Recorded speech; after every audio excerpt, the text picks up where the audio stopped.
Welcome to The Backlash, a weekly exploration of America's awakening. I am your host, Rebecca Hargraves, joined as always by Mr. Dave Reilly. How you doing, Dave? I'm doing good. How are you? Pretty good. How are you, Cameron? I'm doing well, guys. Let's get to it. All right. You can find us on X at Real Backlash. Our website, thebacklash.net. Support us on subscribestar.com/thebacklash, patreon.com/thebacklash. Send your super chats that will be read live at the end of our show to my YouTube channel, Bond in the Belly of the Beast, or our YouTube channel at Real Backlash, or our website, thebacklash.net/super chat, where they take the the smallest cut. So that would be preferable for us and for you. Make sure you sub to us on YouTube, on Rumble at Backlash Podcast. All of our links are on our website, Instagram, TikTok. Follow us in all the places. We would really appreciate it. And thank you for joining us today. Excuse me. I don't know what's going on. Whooping cough. It's going around. Are you serious? Yep. Can you thank the sponsors real quick? Yeah, we'd like to thank our sponsors. Atlas Bullion, premier gold and silver dealers on the internet. They're fantastic. Idaho Tallow Company, they make soap without endocrine disruptors and junk. And we've got Antelope Hill Publishing, pro-white publishing, fighting to keep history alive. We got a big donation this week. Yeah, we did. We would like to thank this donor for keeping the show alive. It was so helpful. I don't know if he's cleared us to talk about it. Not really, but I did want to send a special thanks to Matt, who sent us $2,000. Amazing. I know. We Thank really, you. really appreciate it. Big I wanted thanks you. to also read his reasoning behind it. He sent us an email. I should have printed it out, but I didn't. And it is right here. From Matt. He said, woo! He was wondering if we got the check because my signature is like a doctor's signature. He said, anyway, no need to thank me. Your exposure of the Antichrist workings of Candlelight Christian Fellowship sold me on you guys. I hate what they do to you. You seem very genuine in your faith in Christ, and that is good to see. Continue to do work for the kingdom of God, and that is thanks enough. Thanks again for all you do, Matt. Well, thank you, Matt. Thank you so much. We appreciate it. You guys are truly keeping the show alive. And we do have a new sponsor with us. We're very grateful to Above Time Coffee Roasters. Do you smell that? Smell that. You can smell it outside of the box. Oh, yeah. Do you have your knife? I do. My German knife. It's a Mercator stainless. This guy.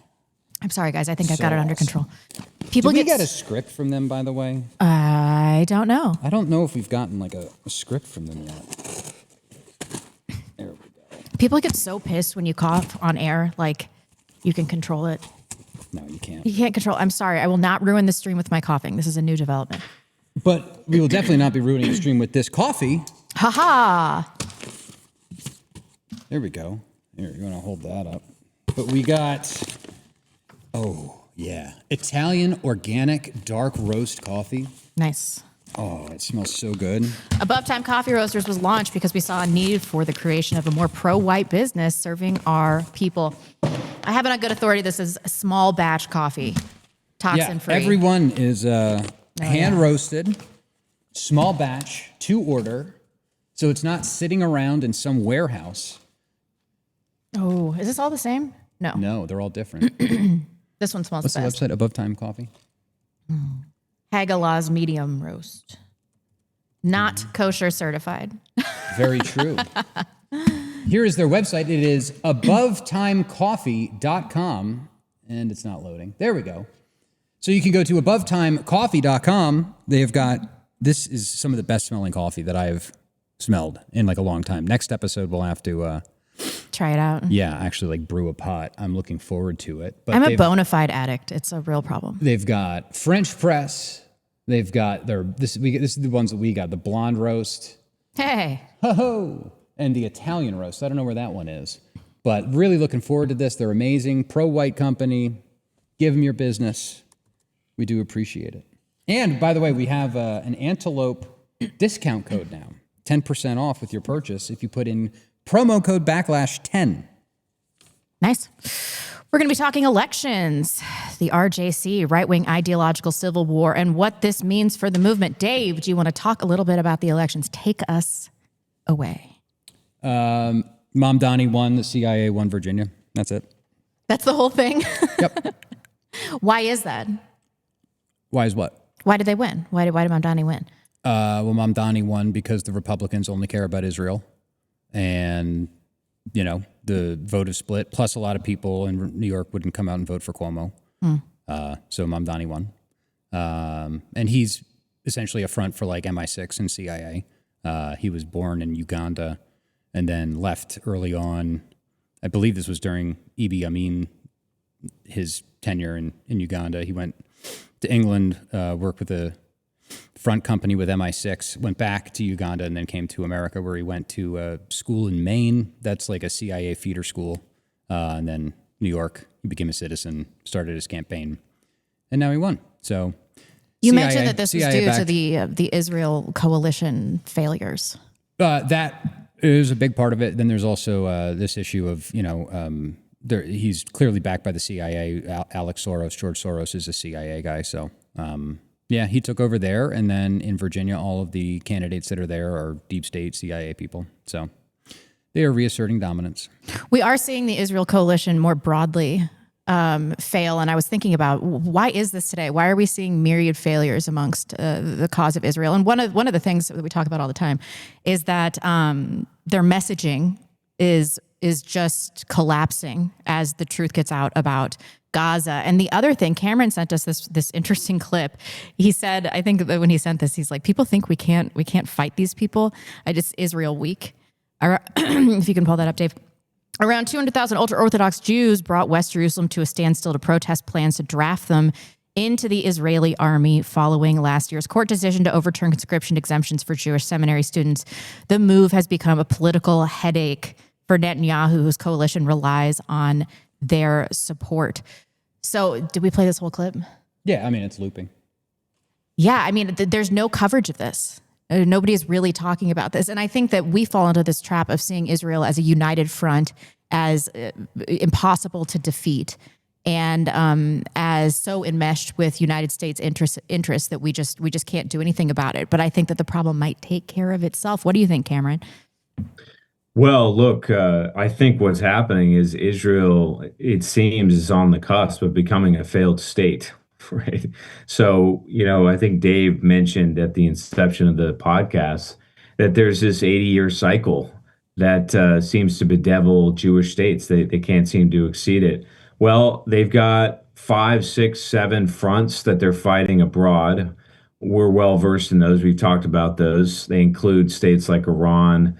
They include fighting the Houthis. They include fighting Hezbollah, Hamas. Obviously, you have the conflict brewing in the background with Iran. Netanyahu has added the propaganda war. But then there's the internal war. And the fact of the matter is that Netanyahu is taking a country that's very fragile, that's divided, that has serious sectarian divisions within it. I mean, very serious commentators, people that I trust, like Elon Pape, have said that Israel is on the path to a civil war before October 2023. And so he took this very fragile and divided state, essentially consolidated around a hardcore right-wing religious ideology, alienating a lot of the Ashkenazi Jews in the country. And he is now stuck with that coalition and a shrinking population and putting them into a war footing. And needless to say, the Jewish population isn't prepared for that. They assume that the United States would step in and fight all the wars. So I think what you're seeing is the collapse of Israel as a state, and the support domestically in the United States. As you point out, Rebecca, that has collapsed. And interestingly enough, it's collapsed because they're under siege, both on the right from people in America First. Obviously, we talk about that at length. But it's also because of what's happened on the left. And this is the self-destruction that these people invite every 100, 200 some odd years. And that's what we're seeing on display. This is a massive win for us as a country. And I think it'll probably be conducive to world peace. The question is, how much collateral damage will there be before you get some kind of a regime change in Israel that stops these crazy wars? That, I'm sure, I don't know. Do you think the American government has the impetus or the resources to swoop in and protect them from failed state status? No, we don't. Remember, we basically have Israel on life support at any given time. It's not just that we support them militarily; we support their entire economy. We have for some time, but now resources are scarce. We have our own problems to deal with, and we're embroiled in conflicts all over the world. The latest being Venezuela, and I think that there was an assumption by many Zionist groups in the United States that we had limitless resources, that we were the impregnable wall that could always be turned to whenever the Israelis needed it. And it turns out that that's not the case. So, yeah, I think they're in big trouble. Needless to say, we aren't out of the woods. Nothing that I said is going to prevent us from plunging into a war at their behest. They still control Congress. As Dave pointed out a moment ago, they still wield tremendous political power.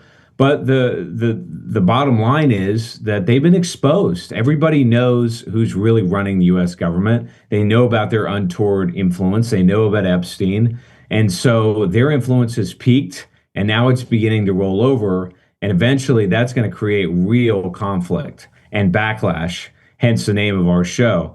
That's coming.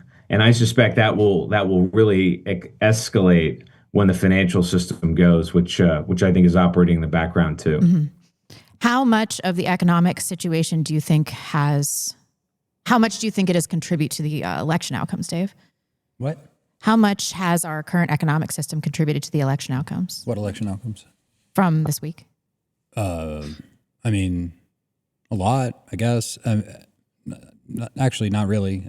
No, I don't think so. I'm seeing a lot of people cite that, but I kind of agree. I mean, the Mamdani thing wasn't about the economy. The Mamdani thing was an anti-Zionist play, right, in New York. It was the people in New York that are fed up with the Jewish landlords that have been scalping their people, raising the rent prices, and then taking the profits from New York to Israel to bomb Gaza. And that's what that was about. Right.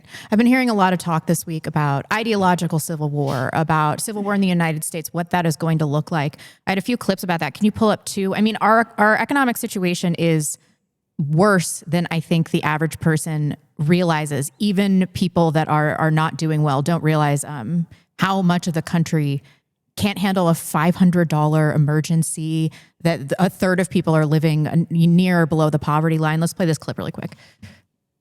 Show you this. Worse than I think the average this is person. From Grok. Whoops, hold on. Jimmy Dore's been killing don't realize we've got an how issue. much of the country. There we go. 29% of Americans are considered low income. That's according to the U.S. Census Bureau, and that's 98 million Americans. Good Lord. 29% of the population. 98 million Americans are considered low income. And what I've said for years is, what do you call a system that takes the richest country in the world and renders 100 million of its population low income? You call that a failed system. That's what I would call that. And then 70% of the people working live paycheck to paycheck, and half the people in the country can't afford a $500 emergency. What do you call that? You call that a failed system. Those are not individuals failing. That's your system, your country en masse failing. And just one more before I get to the video, highlights. So the CEO to worker pay ratio, it rose from 40. So it used to be a worker made $1 and the CEO made 42. That was back in 1980. Well, now, as of 2021, the worker makes $1, the CEO makes $351. That's an incredible statistic. Can we pull up three? The middle class is being completely destroyed. And this is not a left or right issue. This clip from CNN was somewhat shocking. They were just talking about how they're concerned that the erosion of the middle class is going to prevent the emergence of future billionaires. You wanted the... This one, yep. Okay, got it. I think it's pretty short, 324. So now normally they talk about things being left right. Let's watch. Here we go. Of course, the Civil War will probably prevent more billionaires from happening. Who cares? So he just said the Civil War will probably prevent more billionaires from happening, and they're upset. because more billionaires means a healthy economy. That is not what it means. It means a worsening economy and a bigger income inequality and rich and poor and the middle class being squeezed out. That's what more billionaires means. But they're upset about this, and they say the civil war is coming. Watch Of course, this. the civil war will probably prevent more trillionaires from happening. Probably. We're hearing about that more and more. I think Dalio's spouting that prophecy. The civil war's again. coming. Just the class struggle because of not between the North and the South or the red. Oh no, states. no, He's talking between the about head. the Yeah, House. exactly. Like let him eat cake, guillotine, Gotham type stuff. Mamdani. So there it is. So that normally on cable news, they only talk about left, right. Well, right there, they talked about what James Corbett talks about in this book, up, down. So they're talking about it's not left versus right. It's up, down. It's the masses against the oligarchs, the billionaire. Yes, and James Corbett was on this episode. I encourage you guys to watch this whole thing. It was really interesting.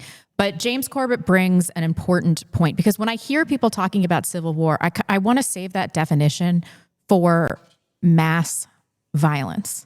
Like I heard Nick say it a bunch of times this week. I've heard a lot of people say it at the Jewish convention, and it makes me nervous. It makes me nervous to kind of change the definition. But I guess I didn't really understand that there are multiple levels of civil war, and that we are experiencing some of them. This is James Corbett, clip 4. Okay, I think there are 3 levels of warfare that we're talking about here. The first and overarching one that is already happening is the 5th generation war on everyone. So for people who don't know, military theorists have been talking about 4 generations of war for a long time. There was the old kind where armies would line up on battlefields and shoot at each other.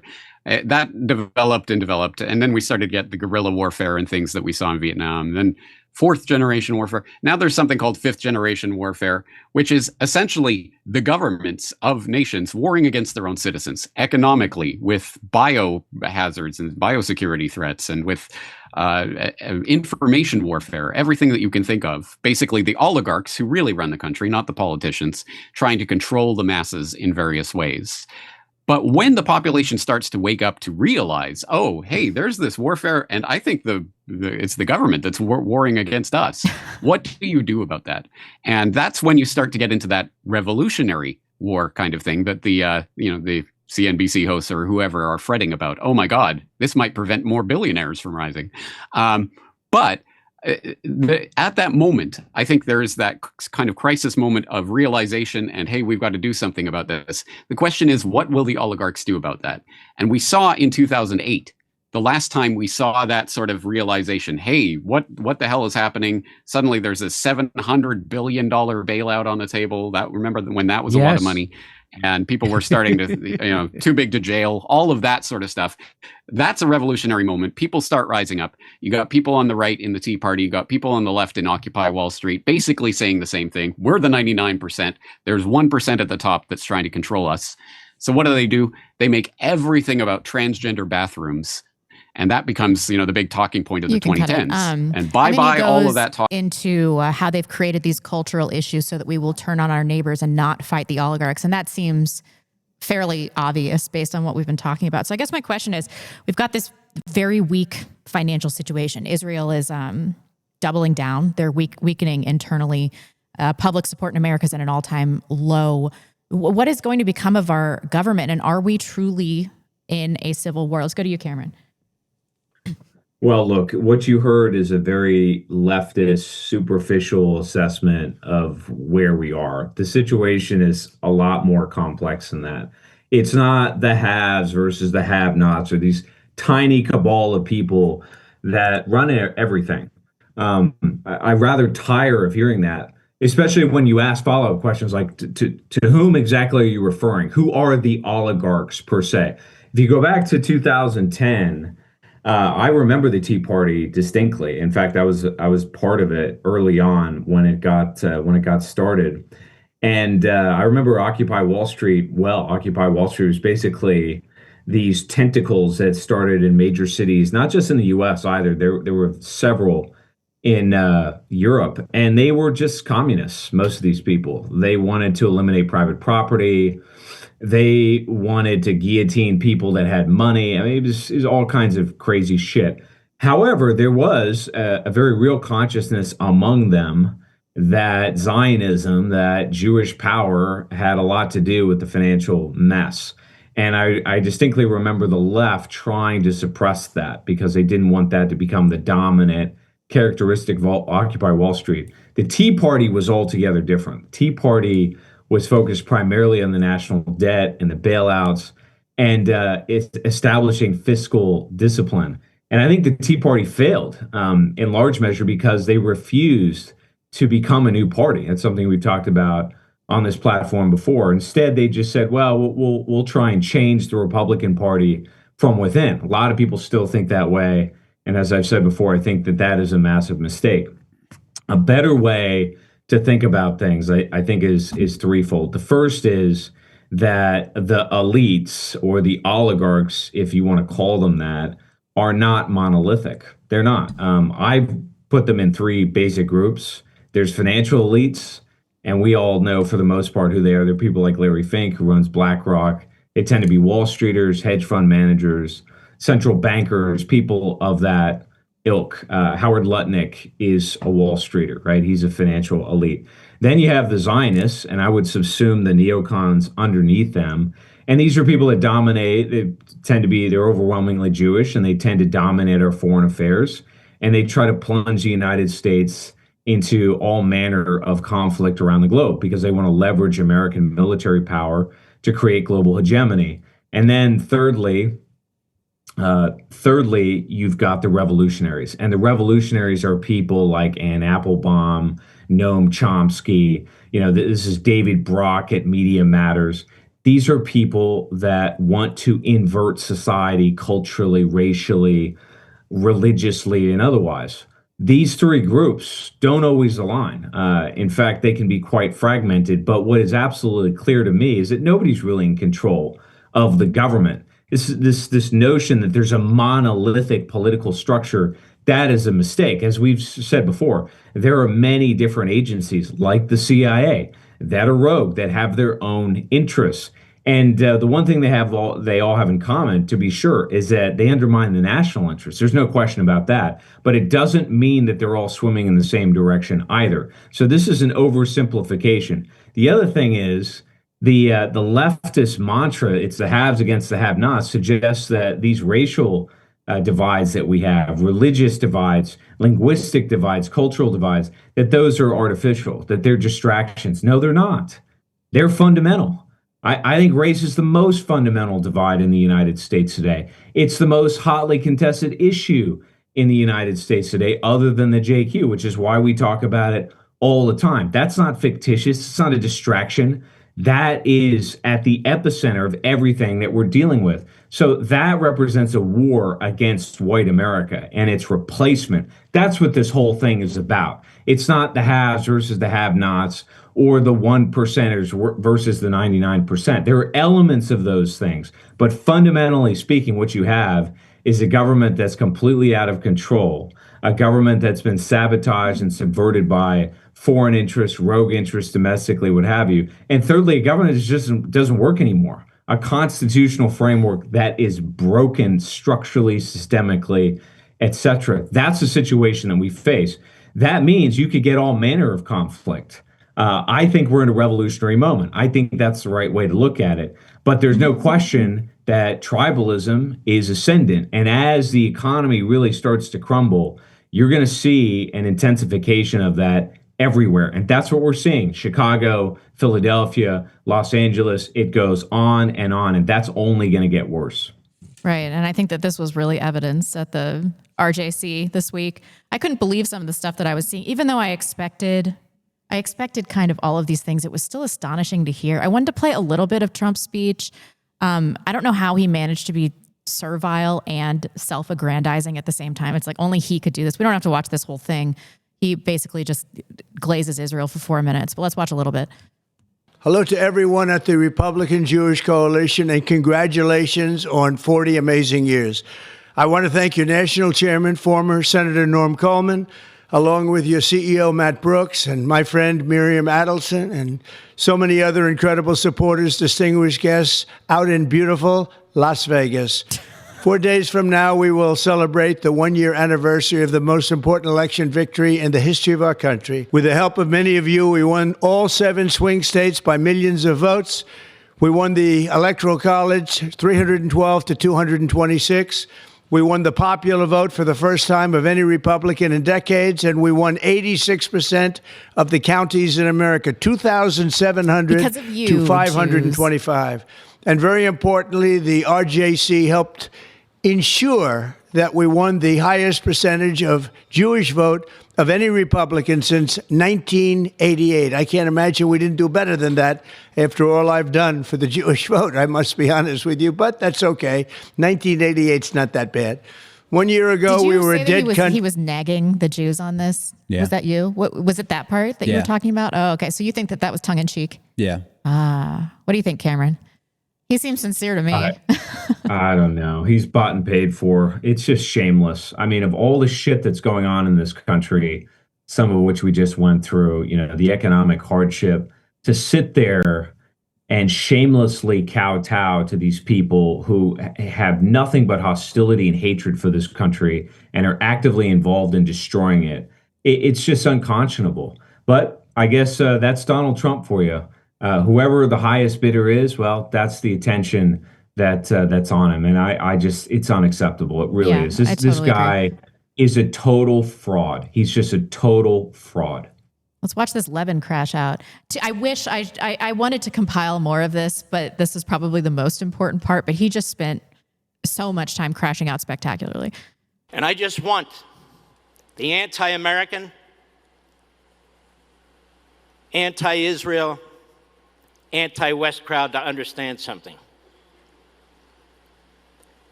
You're going to have to come through me and millions of people just like me.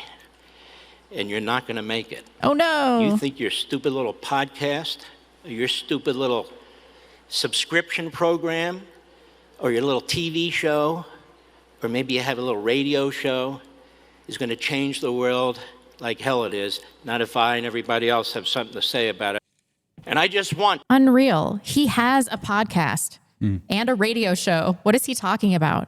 He knows that legacy media doesn't influence people in the same way that it used to. This is so insulting. Not to mention that he's going to be the arbiter of what is right, of what the American people want. Anyway, he just continues. He calls out Tucker Carlson and Candace Owens and Nick Fuentes, blah, blah, blah, blah, blah. He does all the same things. The most astonishing speech, though, I think from anybody was what Randy Fine said.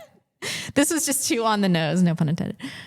I am here to fight, and we are in a time where we need fighters. We need people to go out and fight. We need people who are not going to be afraid, because if we stay silent in the face of what is coming, not only on the left, but on our own side as well, our time in this country could come to an end as well. Jews have been kicked out of every country we've ever lived, and it's never been our own fault. And there are people who would like to do the same to us here, and unfortunately, some of them are in our own party. But I can promise you this, as long as I'm in Congress, we're good. That was it's just unreal to hear them say this. Like, what is he thinking? I heard Mark Dice say today, like, I've been kicked out of every bar I've ever been to, over 100 bars, and it's never been my fault. They really believe this. And arrogance, paranoia, delusion. Arrogance, paranoia, delusion. And as I said repeatedly, if you're arrogant, you don't have self-awareness. You don't really know what's going on. If you're paranoid and you see monsters everywhere, you don't have a grip on reality. You become delusional. And when that happens, you start making very poor decisions. But what you're seeing is an unmasking. This is who these people are. They're telling you who they are. They're saying, basically, if you strip it down, if you oppose our dominance of your society, if you oppose our will, we will fucking destroy you. This is what they think of you. Be our slave. Be subservient. Be dominated by us and like it or else. This is outrageous. This is just nonsense. But what it does tell you is that they're scared. They're very afraid because they're losing control. No question about it. Yeah, it reeked of desperation. They seemed increasingly, I don't think speech can be violent per se, but that they seemed very desperate about a coming civil war, about the dissolution of the conservative movement as we know it. Ben Shapiro came out with this video, which was 40 minutes long. Nick Fuentes said, he's serious because he didn't play any ads, which is totally true. But I just want to play this little clip. He's talking about what an American is, and like he's the purveyor of truth or Americanism, despite being a Jew and a dual citizen. Americans hate Tucker Carlson's laundered anti-Americanism. Republicans think it's trash. Independents think it's trash. Democrats think it's trash. Americans are not pro-segregation, pro-rape, anti-woman, pro-child marriage, anti-black, anti-Jew, anti-Indian, anti-Latino, anti-Constitution, pro-Hitler nutjobs like Nick Fuentes. And Americans are not pro-Putin, pro-Iran, pro-China, pro-Venezuela, pro-Hamas, pro-Fuentes, pro-Tate idiots like Tucker Carlson. They hate this vile garbage. If Republicans decide to cower before the likes of neo-Nazis and their propagandizers, they deserve to lose. And they will lose. Neo-Nazis and their propagandizers are not Republicans. They are not America First. They are not MAGA. They sure as hell aren't conservative. These people aren't to my right. They are not attached in any way to the fundamental principles of conservatism. And these people have already declared themselves to be my enemies. I'd be a fool not to take them seriously. If they get their way, they will hollow out the Republican Party, lead it to electoral catastrophe, and empty it and the country of any semblance of decency in the process. My answer is no. No to the Groypers. No to their publicists like Tucker Carlson. No to those who champion them. No to demoralization. No to bigotry and anti-meritocratic horse shit. No to anti-Americanism. No. This is our country. This is our party. And this is our conservative movement. And I will not stand by while it is handed over to those who betray the most fundamental principles I have spent my entire life defending and advocating. That is a path to defeat and a path to moral oblivion. I reject it because if we lose the right, we will lose to the left. And either way, we'll lose the country. I'm Ben Shapiro. This is The Ben Shapiro Show.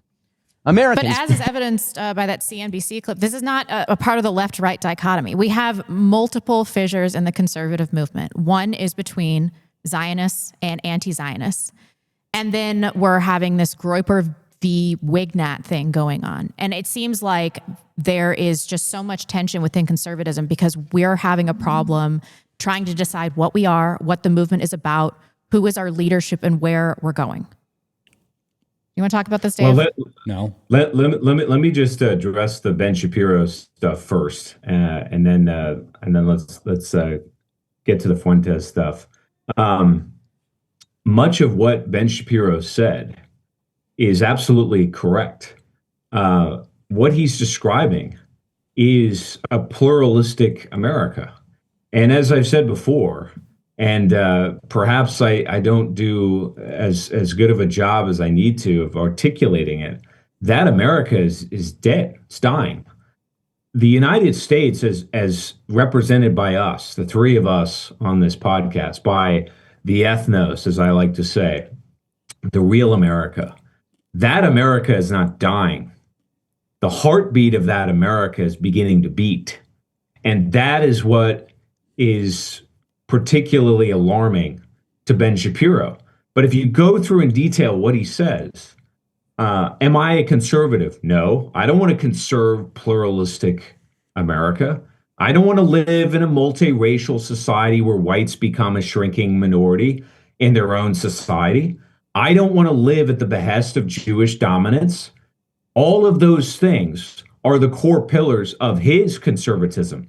And indeed, that's what the Conservative Party represents. You just heard it from our dear president.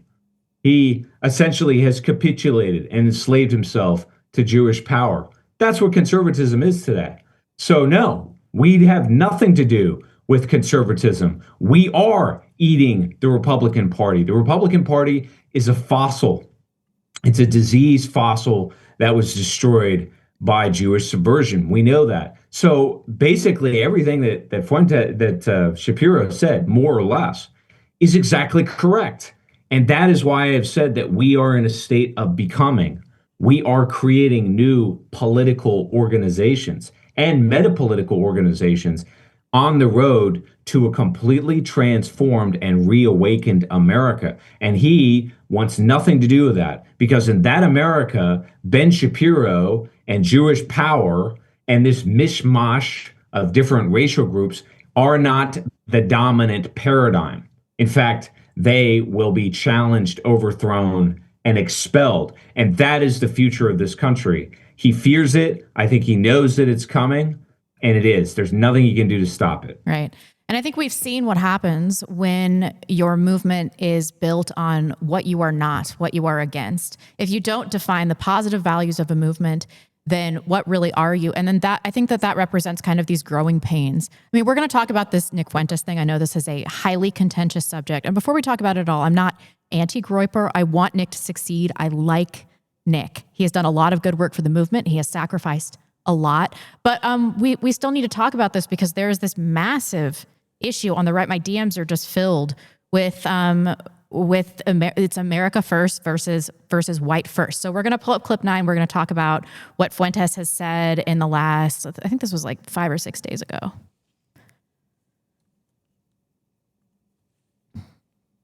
Some backbone, get the courage of your convictions. If you're out there, and by the way, I don't care what color you are. I know maybe that's going to be controversial on my side.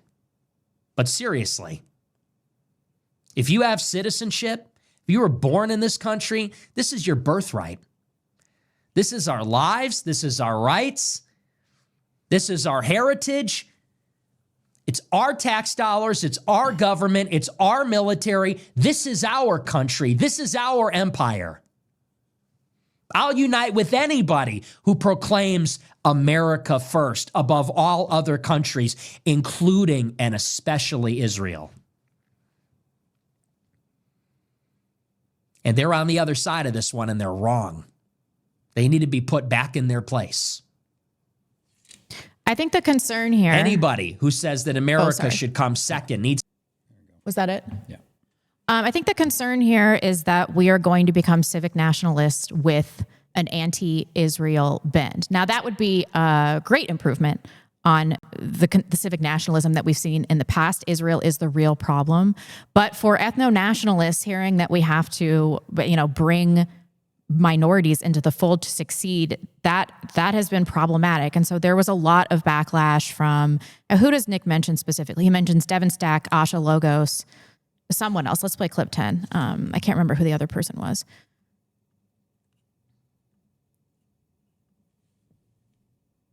Is that true? Separately, do you believe just because a Mexican was born here that they have a birthright? Mexicans were only 4% of the pop-up until 1970 and are the largest collective of welfare recipients, etc. A foreigner in the Bible is not determined by paperwork, but by blood.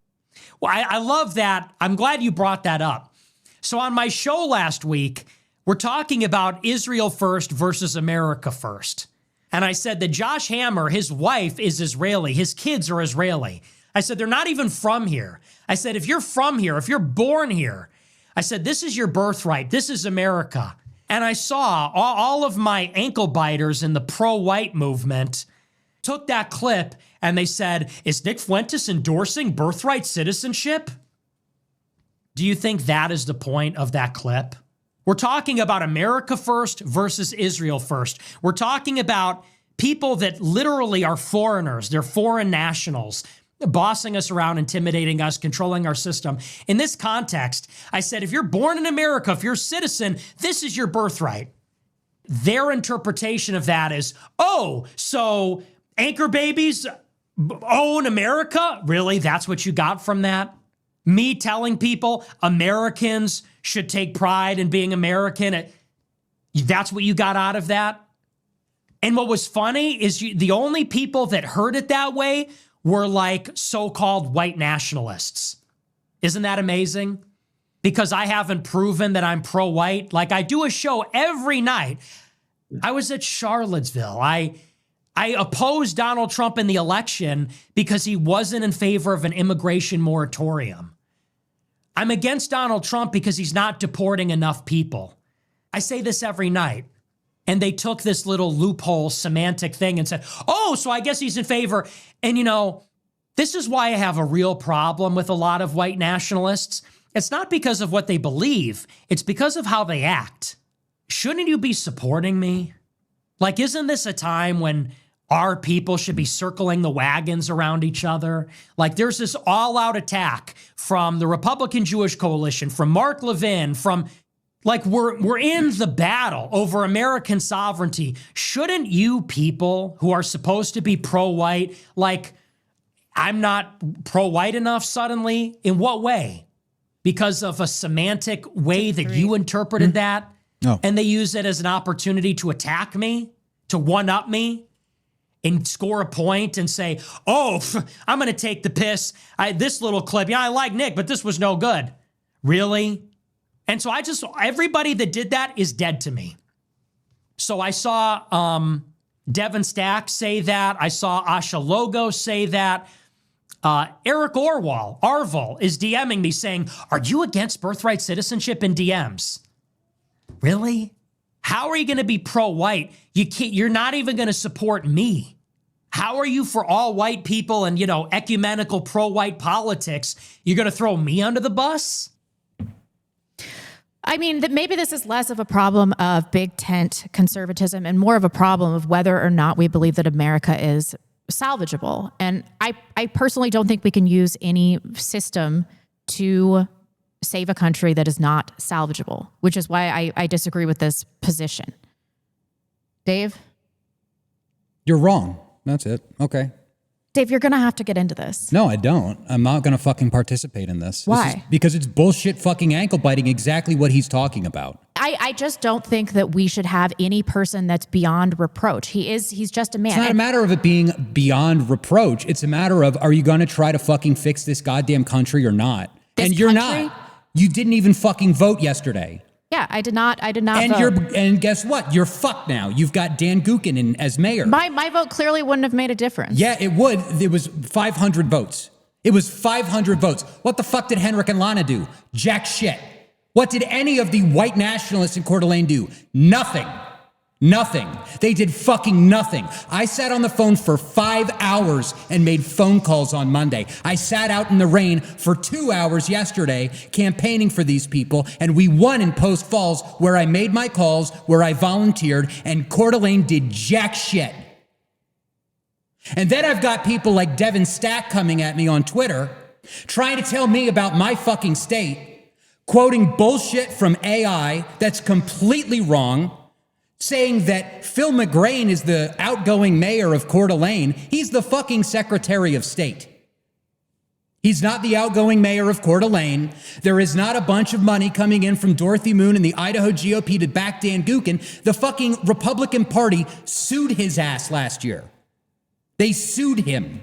The Republican Party up here has been against the Chamber of Commerce for 5 or 6 years now. This is the whole fucking point of it.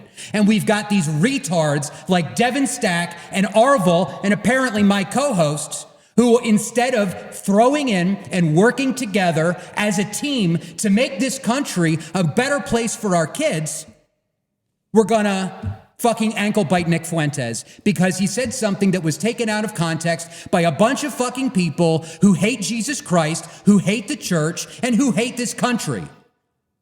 I have never taken any other position except that I'm an ethno-nationalist that believes that America is failing. And I have been totally consistent in that, in my not voting. I mean, will I vote in local politics in future? I don't know, maybe, probably. But there's no reason to say that levying a mild criticism at something that Nick Fuentes has said is me undermining the movement. This isn't about leveling a mild criticism against Nick. It is. No, it is. We've got one kid that is going and hurling himself at the Jewish establishment like a human fucking hand grenade. He has had everything in the kitchen sink thrown at him for the last 10 years. I've lost friendships over Nick Fuentes. I have been smeared in the press over Nick Fuentes. And then all of a sudden, when Nick Fuentes breaches the outer wall and starts making a fucking difference, and people are waking up and starting to see this, getting on the same page, joining a movement and making a difference, and we're going to sit back and fucking ankle bite and be like, oh, he's for brown people. I reject that this is ankle biting. We did the same thing to Donald Trump when we felt like our mission. That's totally different. Let me Trump finish. has been Let me finish. When we felt like his mission was going off course, it is incumbent on the people of a movement, the people of a country, to keep their leaders on track.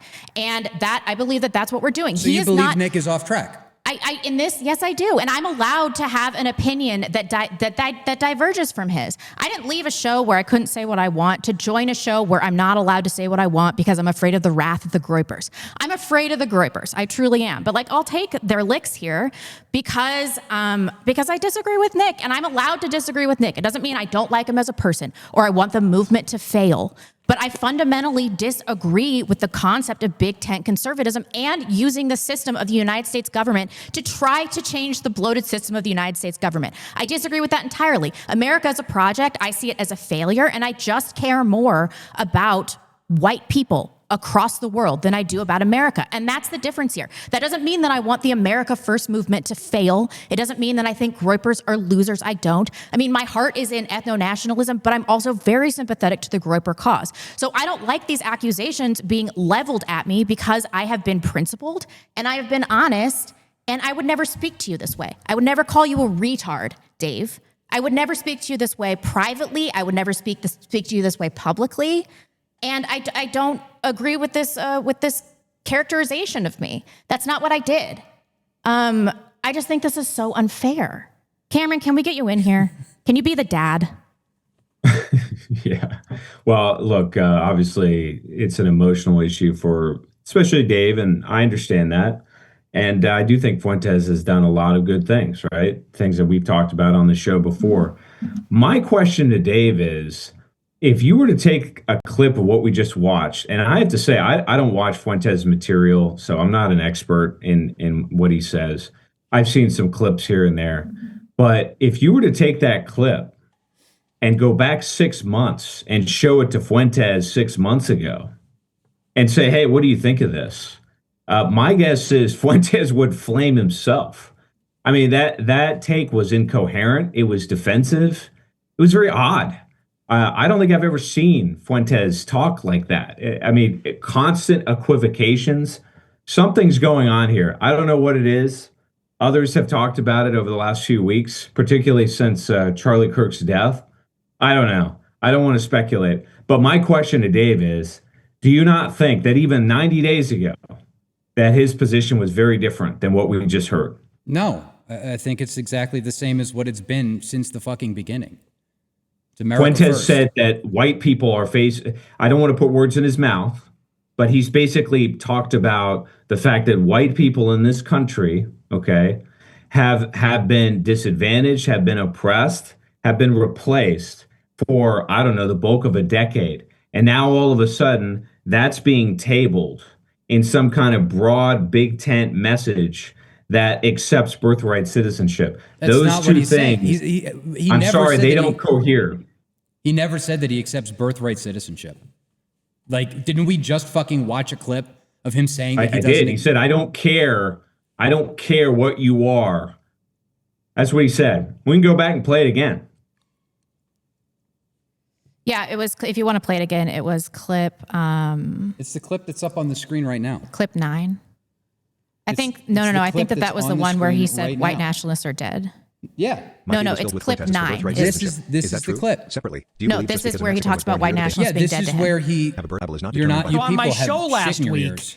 we're talking about I Israel want to hear the first clip versus America what he first. originally said. And I said the that primary Josh thing he Hammer, said, his wife, not is his defense. Israeli. His kids are Israeli. I said they're not even... You want to argue with, like, the dead word. Cameron was referencing... You want to argue with the dead word. Cameron was referencing the original clip. Which was taken out of context. He was talking about Josh Hammer. Then let's hear what he has to say. You have the truncated clip. What did he say? What did he say before that? Before he said, I don't care, this might be controversial, but I don't care what color you are. Yeah. But we're not talking about birthright citizenship. I mean, we're talking about allying with minority groups in order to achieve a popular America First movement versus an ethno-nationalist and homogenous people, not necessarily. That's not, and like, that's the difference. I just don't understand what you people aren't understanding about this. We are occupied by Zionist Jewish power. They own the levers of Congress, the presidency, the FBI, the CIA, and we need to launch an offensive to put America first as opposed to Israel first. Until that problem is solved, we are never going to make this country better for the middle class, for white people, for anyone. Period. It's very simple. How many illegal immigrants are there in the United States, Dave? Somewhere between 25 and 50 million.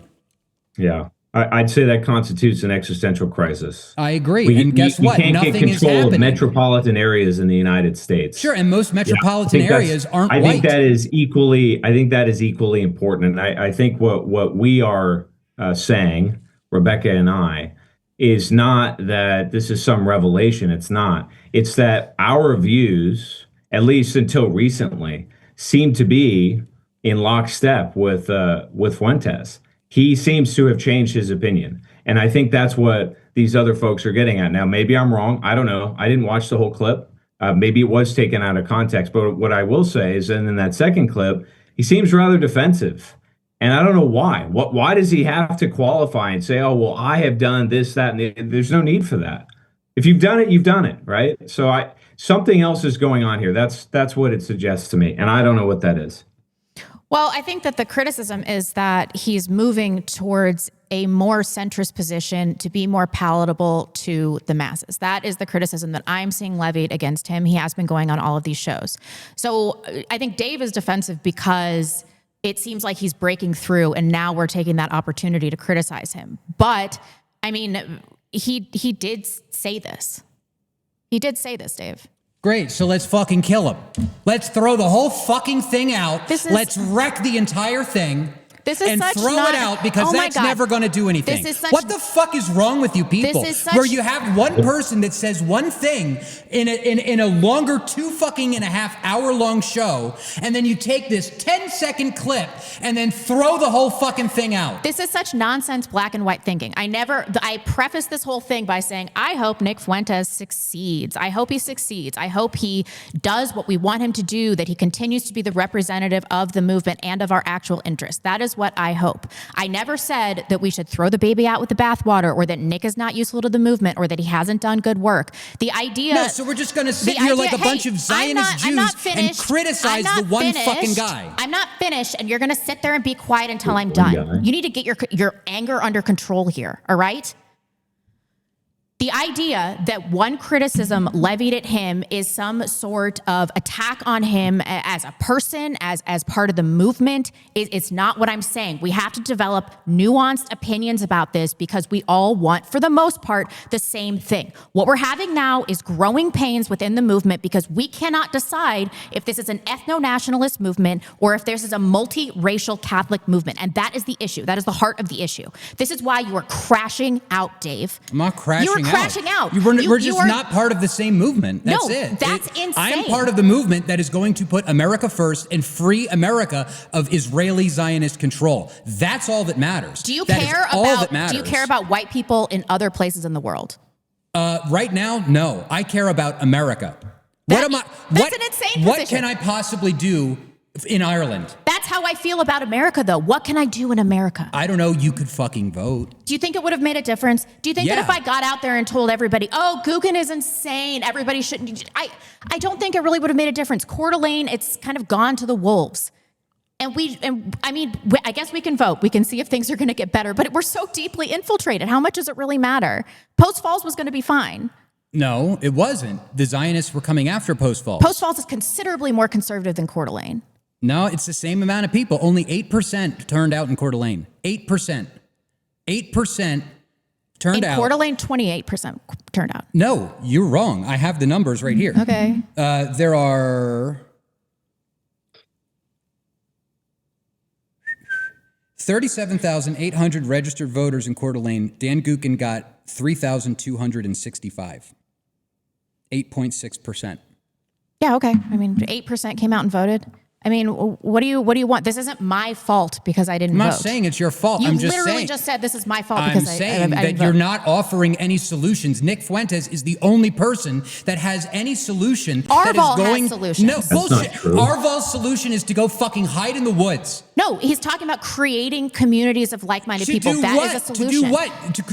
To have kids and then in 50 years? Something's going to happen? Bullshit. If we're all in agreement that white America is in an existential crisis and something has to be done right now, Nick Fuentes is the only one The only one that is offering any kind of solution, anything positive for anyone to go do. Arvol's solution is to do white flight, flee the cities, and go hide in the woods. And build a community and insulate and isolate. He's doing the Rob Dreher Benedict option bullshit. I'm not going to be put in a position where we have somebody in the movement that I cannot criticize even mildly without getting Groyper crash outs like this. This is insane. Black-pilled is milking bees. This is an insane reaction to a tepid opinion that I had about Nick Fuentes. And this is the Groyper reaction. It's like so crazy and over the top emotional. Like Nick's reaction to Arvol. All Arvol did was DM him and ask him a question. He's like, you're dead to me. You're dead to me. It's like, can we all have a nuanced discussion about what our movement means without fucking crashing out?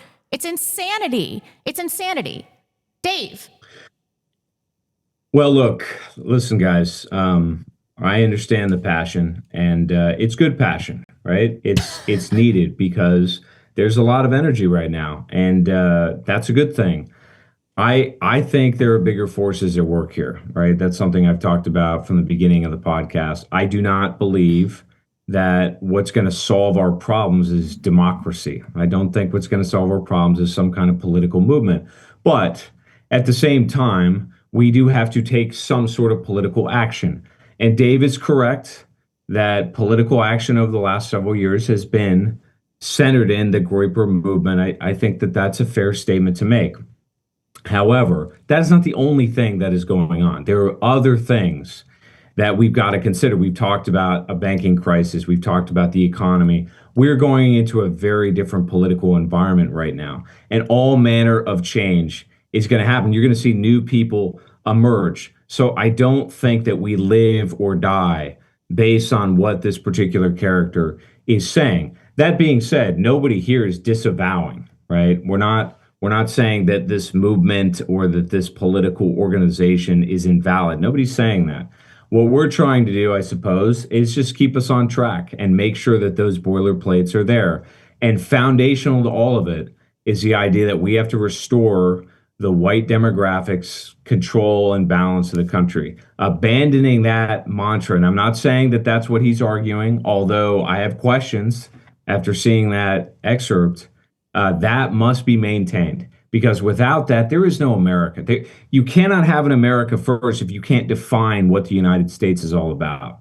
And if you take us out, if you take the white population that founded and built the country, that speaks English, that practices Christianity, right? Whether it's Protestantism or Catholicism or what have you, there is no America.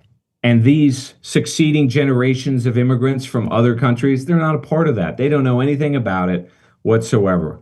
We've got to stand strong on this particular issue. And as I said, I'm not saying he's moved off it, but that clip raised some questions, and others had them too.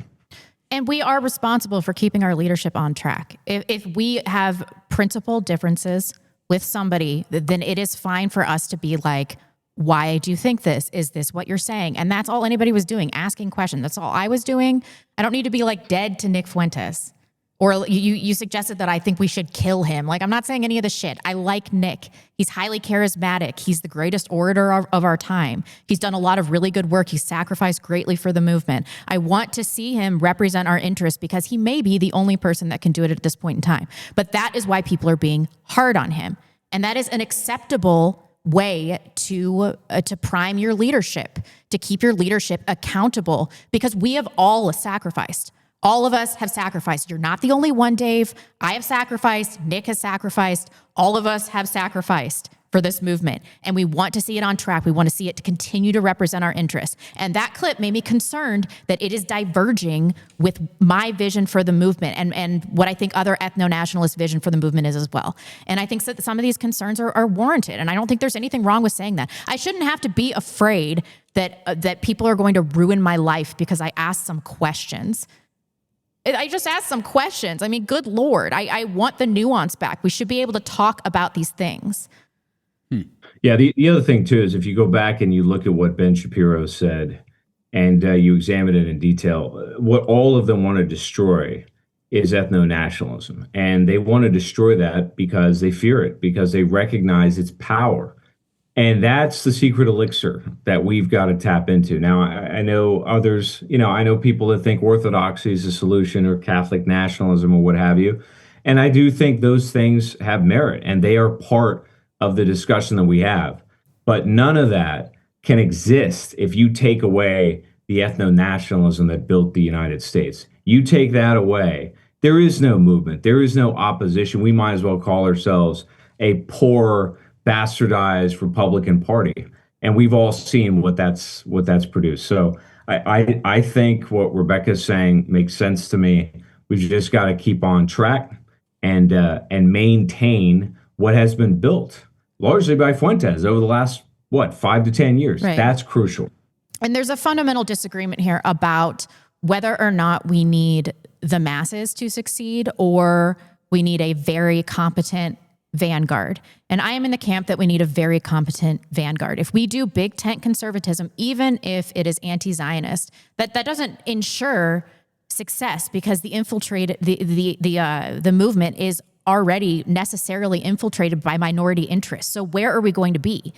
Who's pushing for Big Tent conservatism? I think that Nick is obviously pushing. No, he's pushing for Big Tent America Firstism, which is totally different. Okay, how is that different? It's different because it's about putting America first. Big Tent conservatism is exactly what Ben Shapiro was talking about. We built this movement. This is our conservative movement. It's our Republican Party, blah, blah, blah.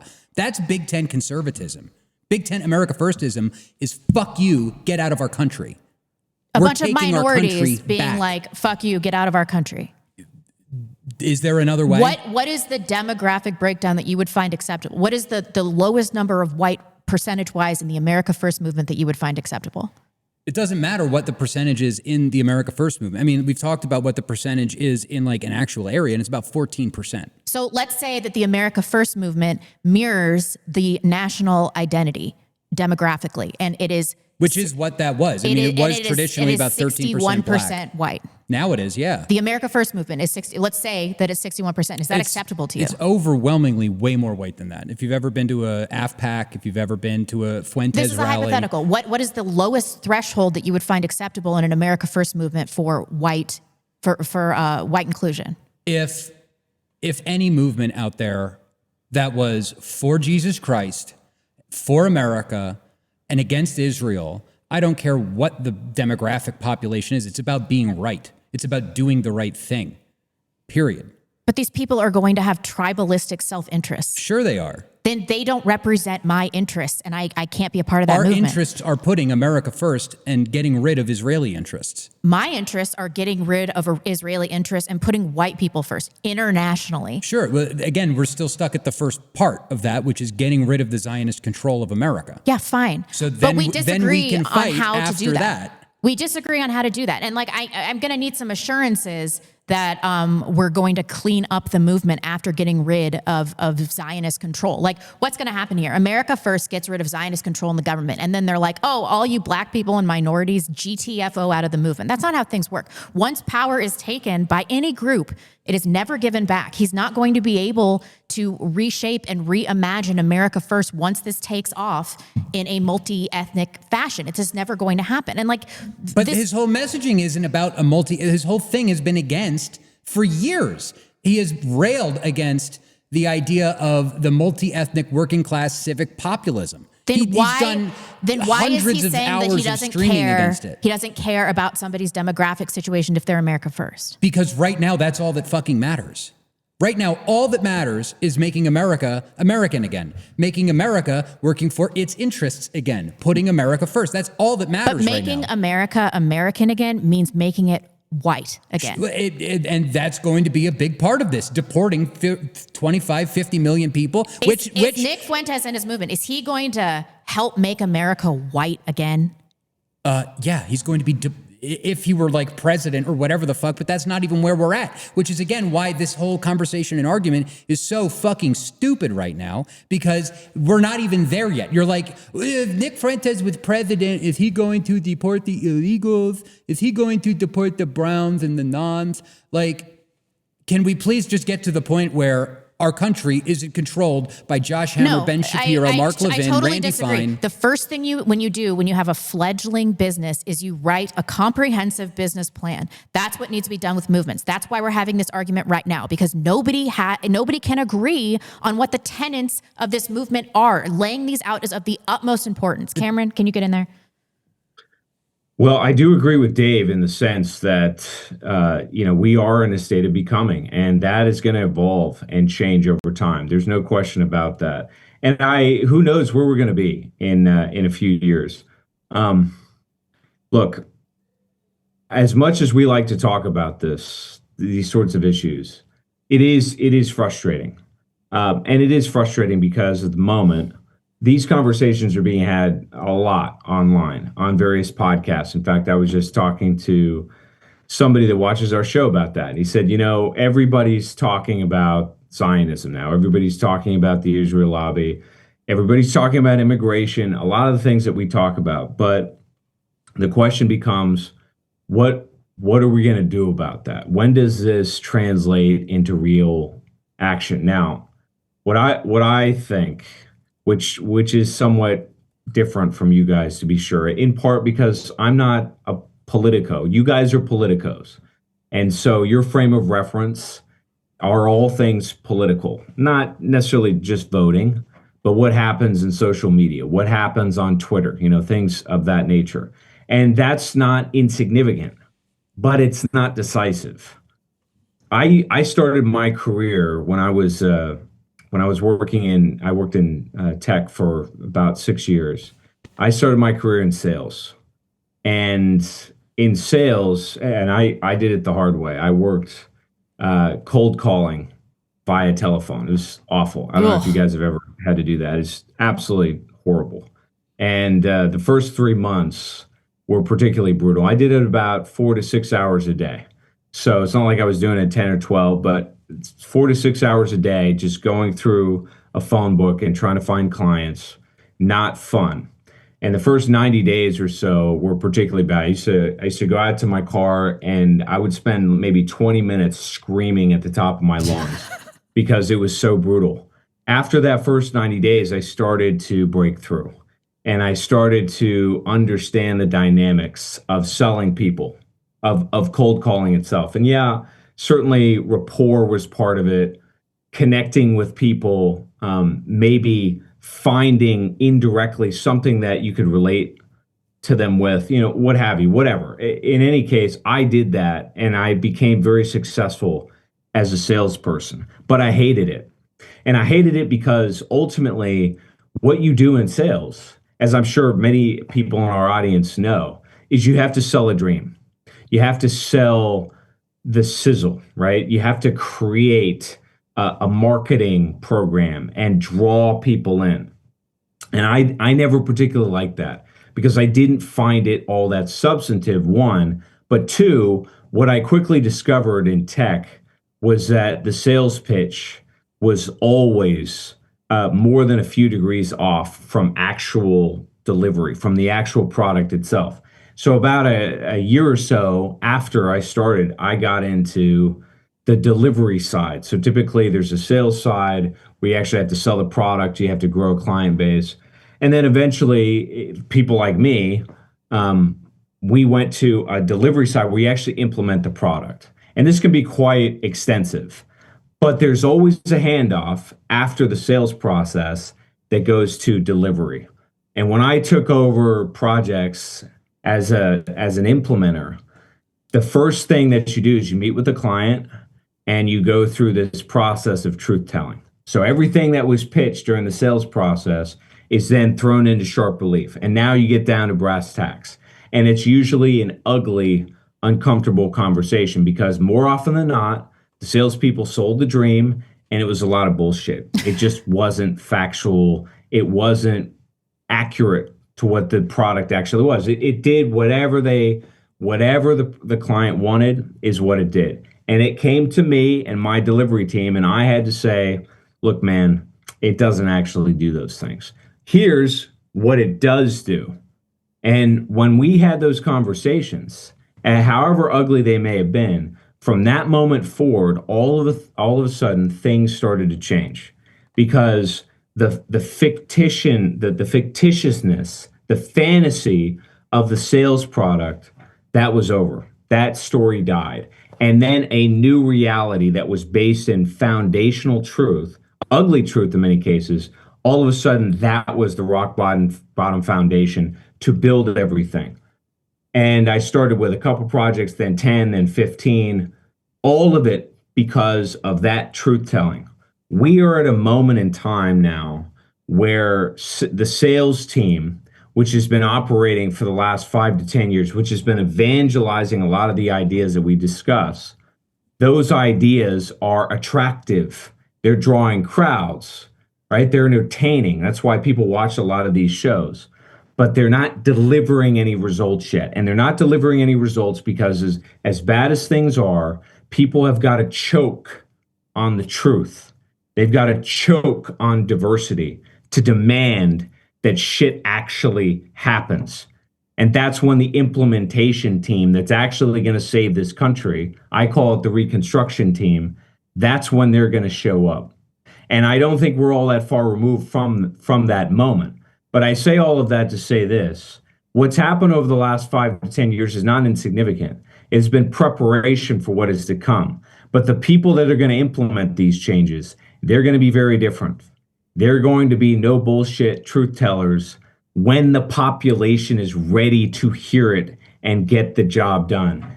What we have to do is hold the feet to the fire and say, look, these are the facts of the matter. These are the things that must be done. Because if they're not done, this country is not going to be saved. And one of those, obviously, is ethno-nationalism. And that's why this is an important conversation to have now. But I do think, inevitably, one way or the other, that's where we're headed. We are headed towards that delivery, towards that implementation team when the population is finally ready for ground zero truth. We're not there yet. I think we're going to get there. But can we heal this divide between ethno-nationalists and groypers? I mean, we have to, or we're not going to have individual numbers to. If Dave is right, there is no divide. Well, and maybe he's right. Well, here's what I would say, right? And what I would say is that you need to get off your ass and go do something. And one of the things, I did a podcast I think I released it on Sunday, talking about there's the upcoming primary. You know, we're all looking at 26, 28, these different like electoral landmarks or whatever. But there is a primary election between now and then. And I think that primary election is a lot more consequential than people know, because most people are totally tuned out. They don't understand how the Republican Party works. And if you are listening to this show and you want to put your people first, you want to put your country first, and you want to actually see something happen in America that's different than what's been happening, then you should be getting involved and running for a precinct committee spot in the Republican Party. 30 to 40% of all of these precinct committee seats across the country are vacant. Nobody is in them.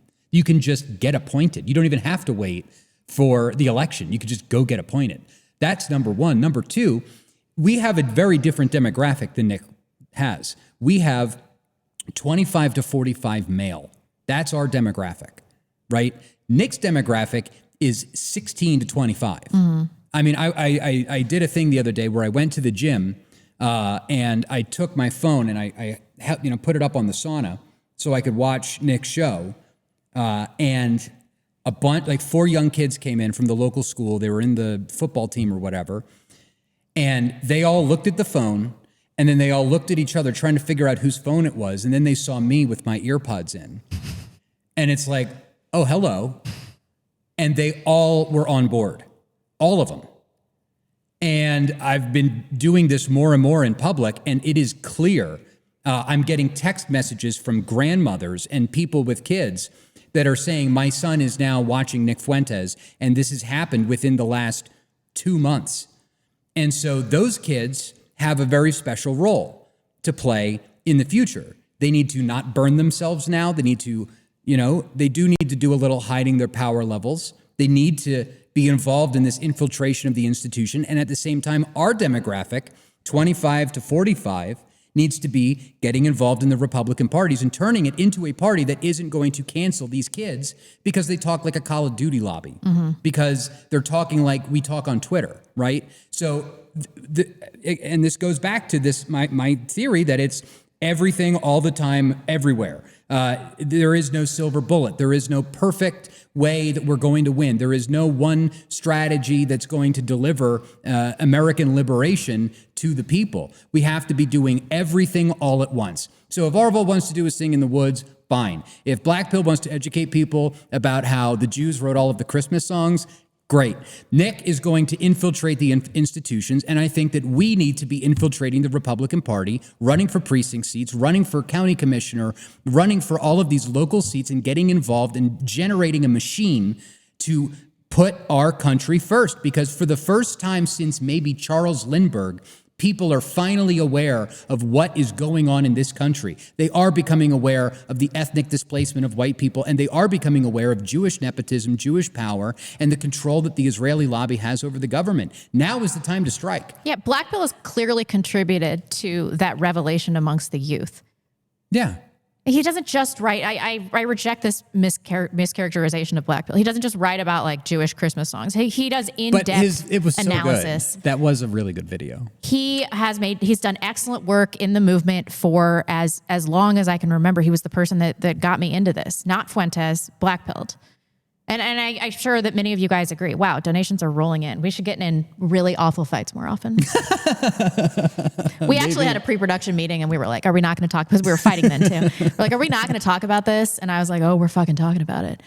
We're going to I was like, just bring it out on air. So this is, partially of my creating. And just for the audience, we'll just get over this immediately after the show and it'll be normal. But we should be doing something. I mean, we can prep, we can get our food, get married, have kids, educate them, raise them, love them, teach them to love their people, but also there's still something more, because I'm prepped, yeah. I've got guns, I've got kids, I'm educating them. Now what? What next? And what next is this bullshit happening in Coeur d'Alene with Dan Gukin and these freaks from the local Zionist church that are running roughshod over everybody. And I swear to God, over the next 4 years, they are going to go and exhume Richard Butler's body, put him on a truck with a Nazi flag, and start fucking parading him up and down Sherman Avenue. I swear to God, that's what's about to happen. That would be really, really funny. It's going to be asinine, but ultimately, it'll be good for us because we're going to be able to, hey, look what these idiots are doing. Yeah. And I think something that we can all agree on. Oh, go ahead, Karen. The national debt grew by $500 billion in a month. We're adding, I looked at this today, $23 billion per day for the national debt.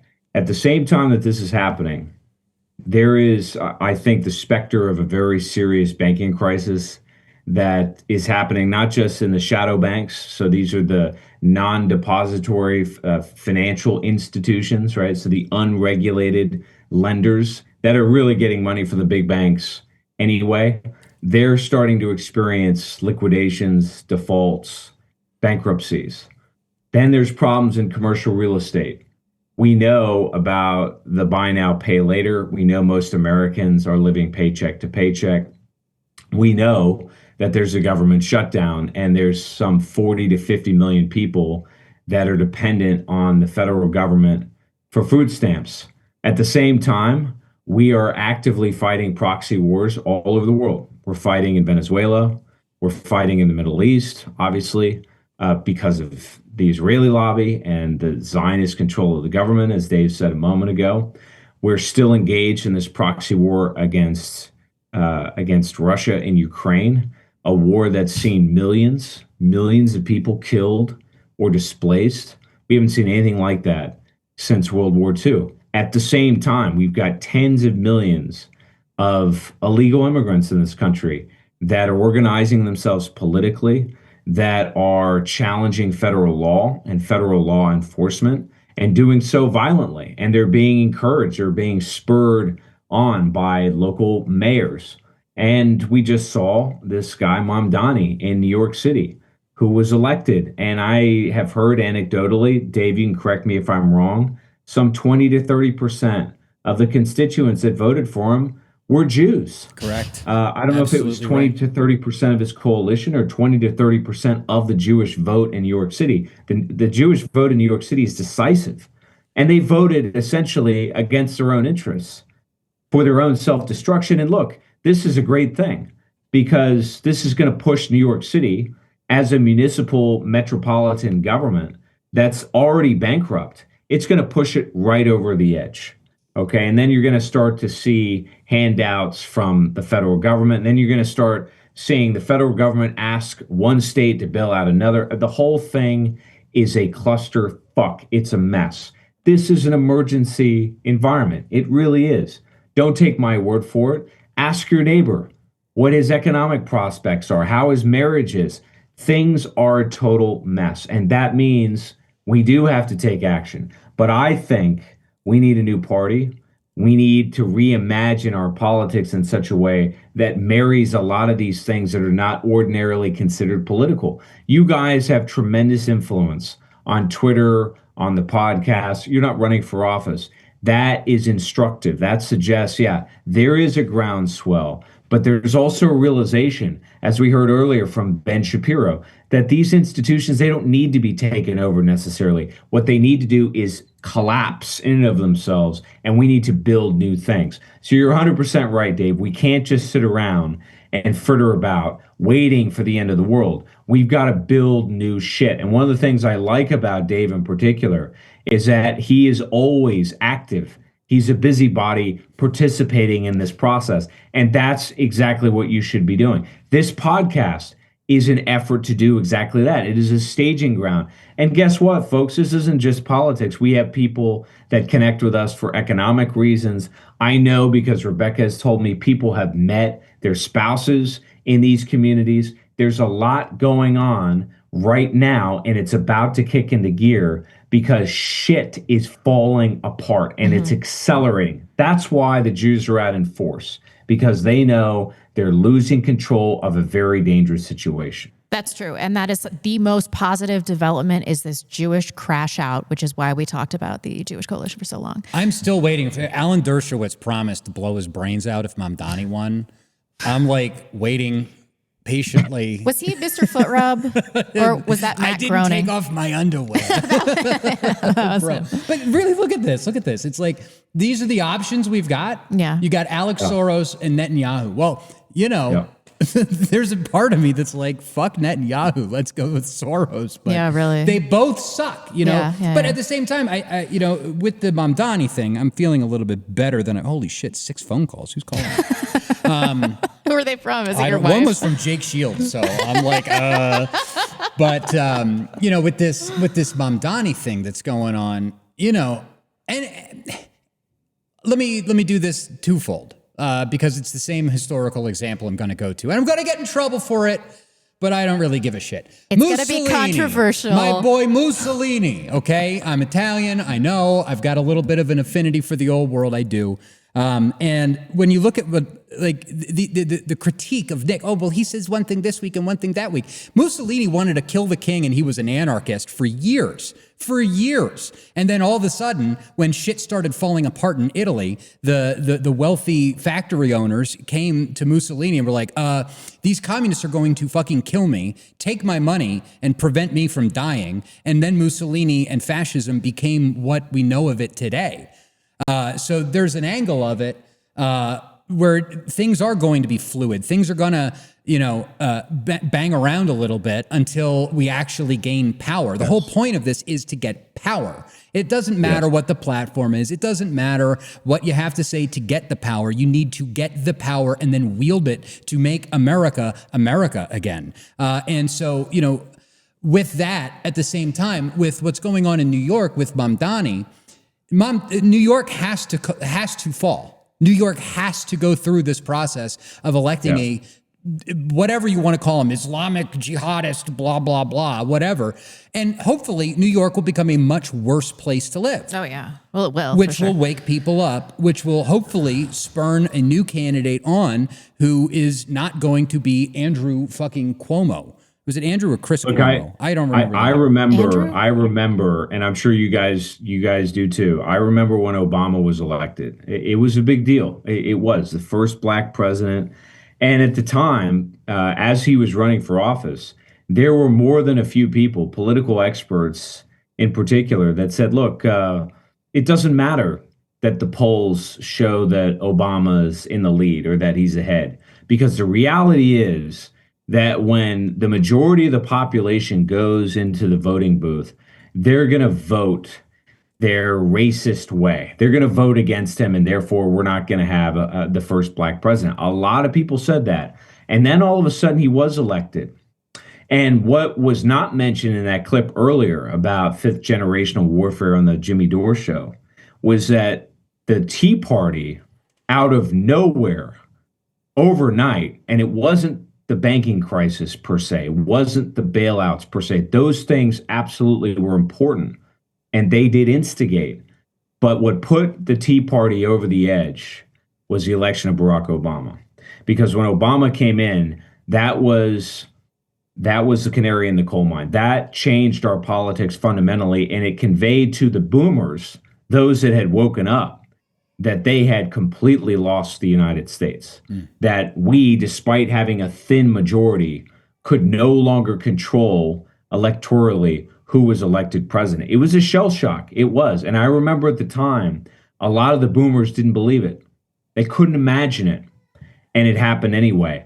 But the fallout from that was not what a lot of people said. At the time, people said, now we're entering a post-racial America.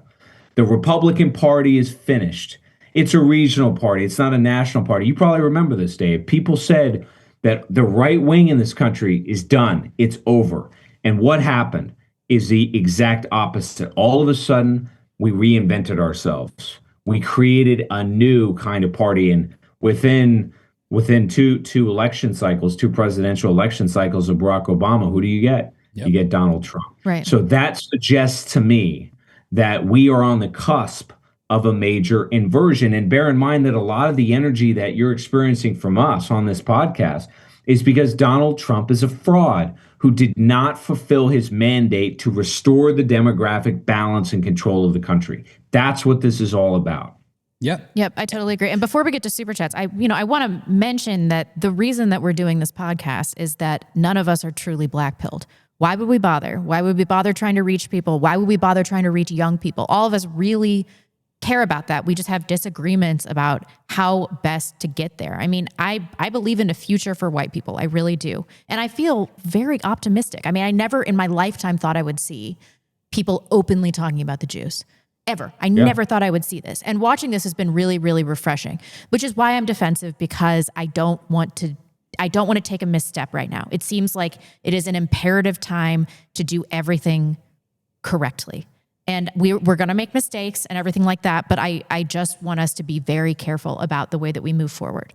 And that's what this is about. That's why we're fighting. That's why my last 2 cents that I will drop into I quit. Right? Just fold the computer up and walk out. No, I don't know how to stop the stream. Don't do that. But to Cameron's point, this idea of rebirth and change and this becoming, the reason why I'm so adamant about it is because I don't hear anybody talking about it. I don't hear anybody talking about a means to do this. And I agree with you. Most of America agrees with you. 68% of this country agrees that the Republican Party and the Democrat Party no longer serve them, right? That is beyond question, that people believe that a third party is the answer.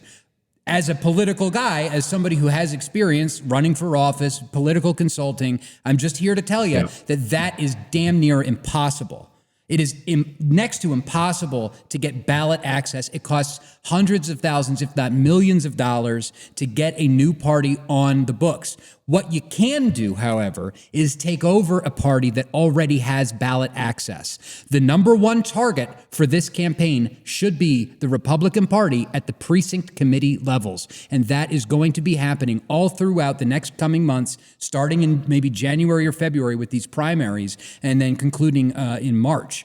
So that's where I think we need to be laser focused, because I do as a political consultant, see the ability for our people to go in and take these seats with the arguments that we have, with what everybody has seen over the last 2 or 3 years. I think that there is a chance to rebuild the Republican Party in our image and likeness, not in the Jewish image and likeness, not in Zionist AIPAC image and likeness, not in multiracial, multicultural, whatever, in America First's image and likeness. That's what I see. I see the talking points, they work. I spent 5 hours on the phone, and those talking points work. People respond positively to that.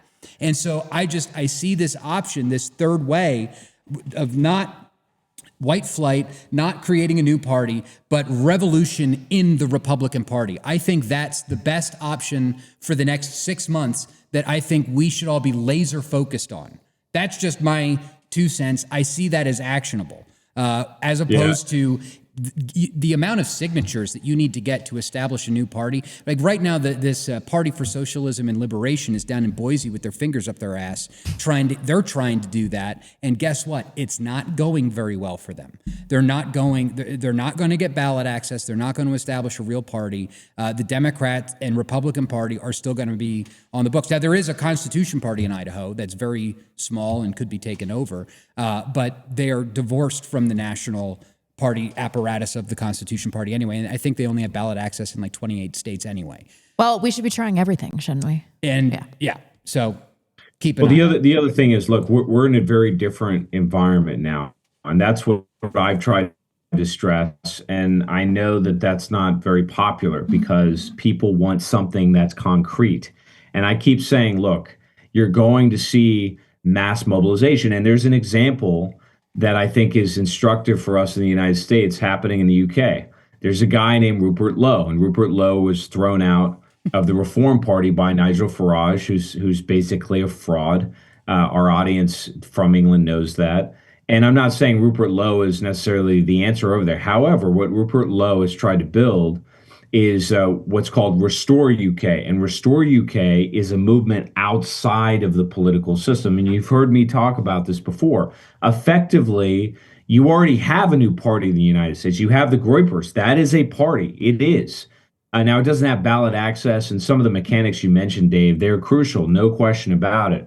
But these kinds of things do already exist. And really what you need is a staging ground for organization, a platform, and leadership. That's all you really need. And if we get into an environment in which all of a sudden the government itself sort of implodes, and this is what I think is going to happen. I really do. I know a lot of you are convinced that that's impossible, that we can always print money. Look, a lot of my expertise comes from the financial sector. And that's one of the reasons why we talk about it on this show. I know a lot of you find it about as interesting as watching the paint dry. But I'm telling you, there is a financial bomb, an atomic bomb of financial destruction that's coming. And that will destroy the full faith and credit of the U.S. government. And that may preclude politics. It may necessitate something that stands above it, something that's organized outside of it. Either way, however it unfolds, Dave is quite right that you want to take action. That is the key. By the way, Brian, if you want me to say your name on the stream, can you send a super chat, asshole? But is it somebody from the live chat? No, it's a friend of mine. He's texting me. He's like, say my name on stream. I'm like, send us some money. Send us money and I'll say your name on stream, Brian. Let's get to some super chats. Hold on. Before we do the super chats, there is a financial crisis in this country. You've got to be prepared. Atlas Bullion can help you do that. They sell gold and silver. They are one of the best dealers to do it with. They support our program and they support our people. So please check out atlasbullion.com/backlash if you'd like to buy gold or silver. And we've got to give a big shout out to Antelope Hill Publishing, who is fighting to keep history alive and equipping new generations of dissidents with the information to fight anti-white hatred and the regime. Their varied catalog includes newly updated and expanded third edition of Dr. Kevin MacDonald's Culture of Critique, the essential modern text on Jewish identity, Also, Dr. Ricardo Duchesne's magnum opus, Greatness in Ruin, the definitive scholarly examination of European exceptionalism, as well as works by Kerry Bolton, Paul Kersey, and Josh Neal. Antelope Hill recently bought David Irving's iconic Nuremberg, The Last Battle into print and have numerous translations of historical works from eras such as Fascist Italy, National Socialist Germany, Civil War Spain, previously unavailable in English. There are also plenty of books on contemporary issues such as transgenderism, the opioid crisis, and Christian nationalism, as well as history books, novels, and children's books. So whatever your interest is, you're bound to find something that you like at Antelope Hill. All professionally published with sleek, modern cover art.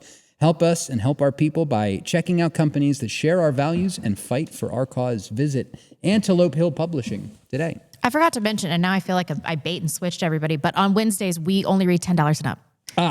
I should have mentioned that. I apologize. True. The show is just too long. What's today's date? Today is November 5th. November, the 5th of November. The gunpowder treason and plot. I know of no reason why the gunpowder treason should ever be forgot. See, guys, Dave feels better. This was like a therapy session. This was good.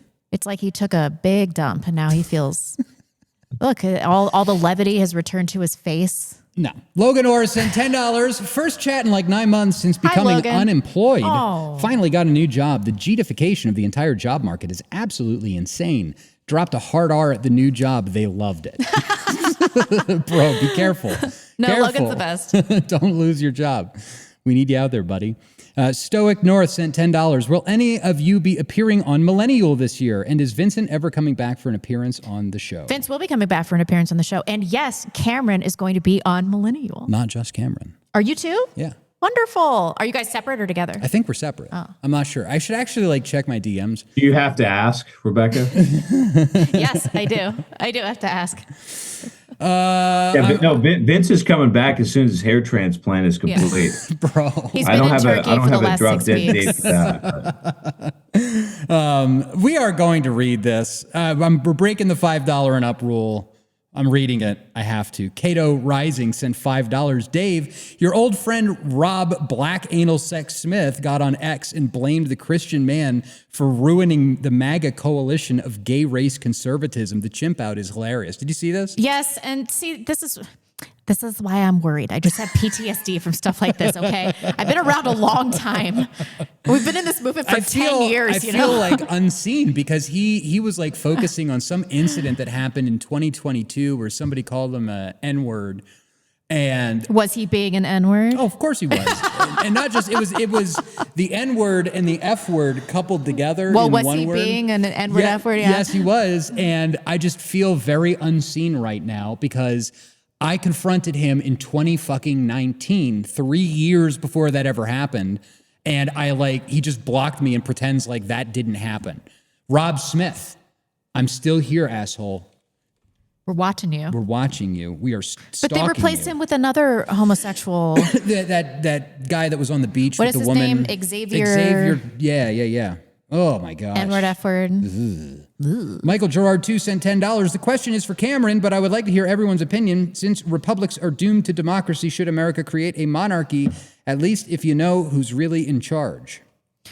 Can I go first on this one? Go ahead. Basil. Go first.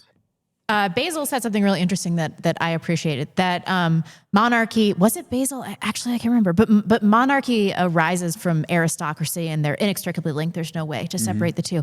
And Americans, kind of uniquely, just don't have an aristocratic class, and we have nothing to return to. Right. Who was it that we saw that tweet from? Who said that he was the French? Louis de Bourbon. Yeah, who had like the most perfect face I've ever seen. I'm like, yeah that guy, monarch, guy. Cool. We've got nothing like that in America. I don't think we could institute a monarch even if we wanted to. I mean, we would have to develop some semblance of an aristocracy. I don't think we could do that really either. Cameron, go ahead. Go ahead, Dave. Well, I was just going to pull up this beautiful picture of Louis de Bourbon. I mean, he's got it going on. Oh, totally. He needs to restore the French monarchy. Oh, yeah. By the way, I got an fully email support that. after I was talking about how handsome that guy is. I got an email from someone that was like, what would your husband say? I'm like, my husband would care 0%. 2 weeks ago, we saw like top 10 hottest women I've ever seen in my life working in downtown Coeur d'Alene. My husband's like, I'm going to go inside and I'm going to check out this woman real quick. And he like went into there to like check her out and everything. And he's like, yeah, she's super hot. Got into the car. I swear to you, I felt nothing. Like no jealousy. We're just deep enough into the marriage that there's no chance of infidelity. And neither of us are jealous. Like you get married and you don't stop looking at other people's beauty. I wouldn't even want him to. Yeah, I look away from women. I look down. No, but it wasn't I wear like when I go to the gym, I have my hood up and I look like really angry. But I'm not like lusting because Dave's after this got man. wicked game with the ladies, man. That's why. I can't even make eye contact with them. You got to wrestle them off. Right. No, but it's not like He's got that lustful. power. Like you can look at this guy and be like, that guy looks like he was Handsome. carved for. That's a handsome man. Handsome man. And my husband wasn't being lustful either. He was just like, oh, she's a beautiful specimen. He's really spurgy. Really spurgy. As far as the institution of a monarchy in America, no chance. No, I don't think that's ever going to happen. I don't know if there's some sort of like war or battle or like a real civil war and there are like actual heroes, like folk heroes that are minted out of this conflict, then maybe there's a chance that person that is like a Charles Lindbergh type where he was like a national folk hero, maybe something could have happened there. But no, I generally don't think. But when you speak theoretically about political systems, monarchy is the best. But we don't have that here. I don't think we're going to have that here. But at the same time, I do see a path forward for dictatorship, for fascism. Yeah. But that would be very different than monarchism. So yeah, it would be better. That's my take. Cameron? Okay, the correct answer here is senatus ultimum. So if you go back to the Roman Republic, built into their constitution, they had a constitutional framework of government. There was a condition called senatus ultimum. And that condition was struck when there was an existential crisis to the Roman state, right? When the Roman Republic itself was facing imminent destruction, they would dissolve the Senate and they would appoint two proconsuls, one who reigned in Rome and the other who was the head of the army. This is sometimes associated with martial law or something of that nature, basically extra constitutional powers that concentrate executive authority in one particular person or party or group to solve an existential crisis. This is different than saying we need to change our structure of government, right? That we need to be anti-democratic. And often this frustrates a lot of people on the right because they don't know how to articulate exactly what they want, because nobody wants to live in a dictatorship per se. And even for the Romans, dictatorship was a temporary phenomenon. This is why Julius Caesar was killed before you had the rise of the Caesars. In any event, you need a temporary transitional government that concentrates power and executive authority to solve major problems. This has happened, by the way, in various forms throughout American history. Lincoln established extra constitutional powers at the time of his presidency. So did George Washington. And a lot of this is associated with the Insurrection Act, for example. Eisenhower did so in the 1950s after the Korean War. And obviously FDR did during World War II. These things have happened before. That's what's necessary to solve our problems. Now, tethered to that, we do need constitutional reform, and we need to overhaul it, in part because this country, and this is something a lot of people, particularly conservatives, don't understand. The reason why the United States succeeded as a nation, and I don't like the word experiment, the reason why it succeeded as a nation is because of you people listening to this podcast. It's because of the tremendous human capital, the energy, the dynamism, the self-governance of the population that settled the United States. That's what made us great. This is why we have the podcast. This is why we're ethno-nationalists, because there is no substitute for the white population that built everything. The Constitution by contrast, was always kind of clunky. And it didn't really matter all that much because the government didn't do anything for most of our history until it had to do things. And it had to do things during emergencies like the World Wars, for example, or the Great Depression. We are now in a similar moment. And that's why conservatism has failed. It's why electing our way out of this problem is not going to work. It's a non-starter. We need extra constitutional authority that's on par with what the Romans had, called senatus ultimum, a dissolution of the legislative process temporarily to get things back on track. And I'll just give you one more thing here. Part of the issue in the United States has nothing to do with subversion. It's not all about Zionism or the Cuban lobby or what have you. A lot of it is that our systems of governance are obsolete. They need to be overhauled. They need to be modernized, like our infrastructure across the United States. All of these things have to feed into a visionary, revolutionary mass mobilization of the country. And I think that's what a financial crisis is going to enable. So the answer is, it's not a form of government per se that we need. We need a transitional authority that can effectively restore order and remake the whole country. That's what we've got to do. And I think that's what's going to happen, guys. I really do.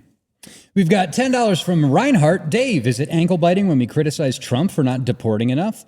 Leaders deserve to be harshly criticized when they veer from the message that gained our support, especially when they are in power or closer to it. Yeah, but like, come on. We're talking about Nick, and talking about Nick within the context of like this week where they've been like declaring Jewish jihad on him at the Republican Jewish Congress. Yeah, but talk about ankle biting. That's jihad. Randy Fine and like Mark Levin. Is there like a word for Jewish jihad? They've got to have. I'm sure they have. They've got their thing. But I mean, we've seen it in Gaza. It's like, they're like little Jewish chihuahuas. They're chihuahuas with yarmulkes on. And they're not to be taken seriously. And at this point, I only played that Randy Fine clip because it was so funny. Bro, he's so stupid. It's just like this big fat guy, like, whoa, the Jews have never done anything wrong. He's going to get deported. When can we get how about what state is Randy Fine in? I don't know. I don't even know is he Florida? I think he's Florida. I guess Florida's not going to do anything. But I mean, like, it would be nice to see like maybe a state legislature. They could probably call in and like subpoena. How Florida, nice would it be to like subpoena Jim Risch or Mike Crapo and be like, you know what? We want to see whether or not you're a traitor and then convict them and hang them. That would be nice. Not that we're for that, but legally speaking, I think legislatures do have the power to do that. It'd be nice to see that happen to some of these traitors. Just saying. Robert sent $25. Can we just wait until our enemies are somewhat defeated before we continue this poorly timed infighting? In terms of the infiltration versus the hunker down and tribe up approach, are we incapable of doing both? No more brother wars. We love you guys. Well, thank you. I agree. No, Dave and I are like siblings. My mom the other day was like, it's like you and David and Dave are squabbling siblings, and Cameron is just there to like be the dad. And that's true. It's, That's good. That's why you guys call me daddy. Yeah. I know, right? I guarantee things are going to be fine after this. Disavow. Whatever. I heard you call him daddy yesterday. And it was an accident. And he was saying it sexually. Stop it. Reinhardt sent $10. If Fuentes wants to be the leader of the Big Tent anti-Jewish movement, then fine. And some good will even come from that. But it's just not what I personally am looking for. If I'm going to support anyone, then it's contingent on them being white first. White. I am with Reinhardt. Reinhardt sent another $10. I've been estranged from family members over these issues, and I'm not going to stand behind a leader with less conviction than I. Listen, I don't think Nick has any less conviction than you. I do think that Nick may be tempering a little bit to attract a larger and larger audience as he is given this opportunity to finally speak to the masses. And I don't think that there's anything wrong with that. I don't know. I'm a little hurt. I know he hates me already because I'm a woman, because I've heard him say that on the show before. E-girls, no e-girls. Who's got ever. The clip? No e-girls ever. I understand. Like, I get that. But my thing about loyalty, undying loyalty, is that it's got to work two ways. And I've been burned before with this Trump thing. I was really loyal to Donald Trump until my position became indefensible. And so I'm trying to be smarter about this time. And I'm like, I'm never going to do that with anybody ever again. I'm not just going to be blindly loyal. There's something else here too, and this is really important. It's a life lesson for all of us, and it's a constant battle to some degree, but you have to know yourself. right? Know thyself, as the oracles at Delphi said. And what I mean by that is you have to know really what your core competency is. And I think part of the discussion that we had tonight was to say, look, this person and his movement, they had achieved something. And that's something, as you said, Dave, is significant. Stick to what got you there. Continue with that process and push it as far as you possibly can. And also know exactly sort of what it is that you are. Dave thinks that Fuentes is a sort of presidential kind of person. Maybe he is. I don't. I think he's what you see. I think he's a social media performer. Both are needed. Both are important, right? We all have our part to play. But if you watch a Tom Cruise movie and you think about Tom Cruise, what do you think of? You think of this dude running, right? You think of Tom Cruise basically as an action star because that's what he is. Tom Cruise wanted to be this indie movie actor, but that's not what he is. He's an action star that sprints in all of his movies. You have to be what you are. That's key. We've got, this one's kind of harsh. On who? You. From Anonymous. Rebecca, you are the problem. I poured hours and days into volunteering for a better future for my kids, and you couldn't even bother to vote. Worse, you set that example for others. You are the problem, and now you're living with the consequences. That's Dave from an anonymous account. No, sure. it's not. Dave's over here like, bro, please, next time, put your fucking name on this. I know for a fact that Dave gets 40% back when he super chats the show. What? I heard. When I think of Tom Cruise, look at this picture. I think about how the center of his teeth don't fit the center of his mouth. Oh, you're right. I can't stop looking at it the first time I noticed it. Said no woman ever. What? You don't He's think also he's handsome, 5'6". huh? Tom Cruise face. I've got to see this. I've got to put it go on teeth. screen. Yeah, it's really weird. I was watching Maverick and I was like, why don't your teeth align with the center of your mouth? Well, he's obviously a reptilian. That's pretty clear. It's like a whole tooth length over. It's like a half a tooth length over. I don't know. He never got that fixed. I don't know. Can he man. use, little something's a little weird. dentures or something? A little weird. He's aging really well. Crazy. Dan Zamet sent $30. She says, what can we do? Look what we've done. Look at how the people have been rallied. Nick literally caused Joe Kent to lose. True. Yeah. I don't understand how you can hold a black pill position. As long as Jews are around, though, it's a million times harder. Who is holding a black? Oh, God. I think bless he might have super chatted that before you said that. Yeah, I'm not black pilled. I feel wildly optimistic.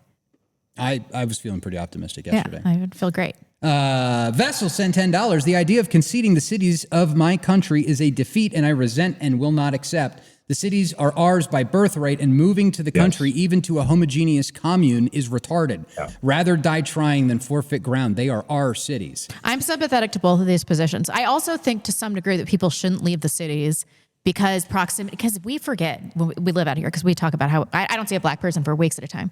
And I feel like there are no problems until Dave gives me this deluge of local government problems that I don't give a fuck about. The city council last year tried to enact an ordinance that they would be able to give themselves emergency powers and kick us out of our homes. Yeah, I know. Until Dave tells me about this stuff, I'm just walking down my white street like, la, la, la, la, la. There are no problems. Everything's safe. But you see how important Dave Reilly is. And there are a lot of Dave Reileys out there. I'm not going to some town hall meeting. I'm not showing up to that. I know. I but understand Dave Reilly, he'll be there. But proximity to minorities and minority crime in cities is so acutely radicalizing. Yeah. And that's going to be really important. It's a good thing. And it is a good thing. Even knowing what I know, sometimes I feel like all is right in the world. This is also something like a critique of the traditionalist Catholic position as well, where, granted, we got kind of thrown out of the church after Vatican II, but at the same time, there's this kind of defeatist mentality of like, not showing up when the bishop, does a traditional Latin mass. You should show up and donate. Mm-hmm. Tell him that you like it,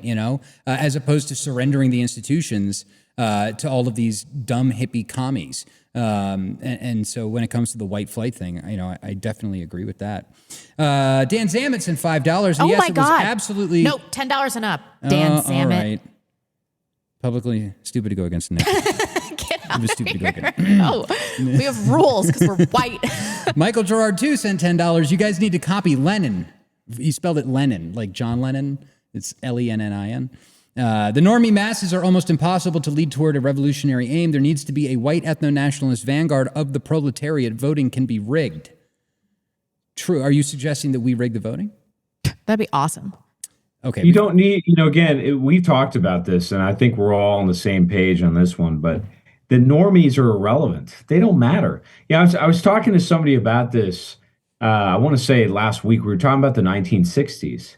And I said, last I checked, if you go back to the 1960s, a decade later, white America didn't just wake up and say, you know what? I support all the progressive policies. That never happened. It was always a small minority of people. Some would call it a vanguard. Some would call it subversion, whatever.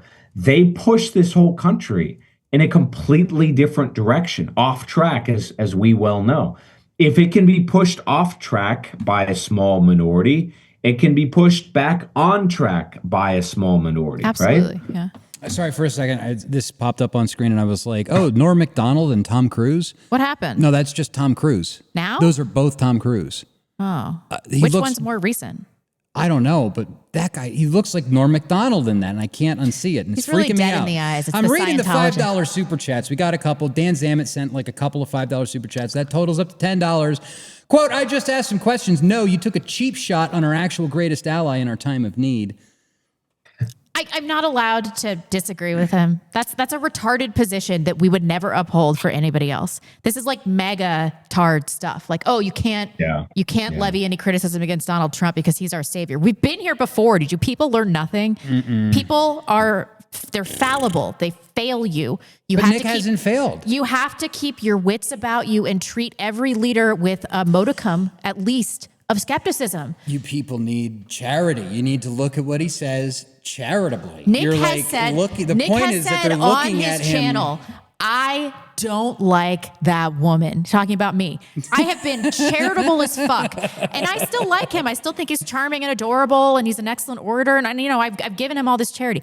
I disagree with this one thing that he says and suddenly like, I want to kill him or whatever. You guys all need to get it together. Do you want to get a content strike? Get it together. I love this clip. I'm going to have such weird dreams. Are we going to get a content strike? Oh, definitely.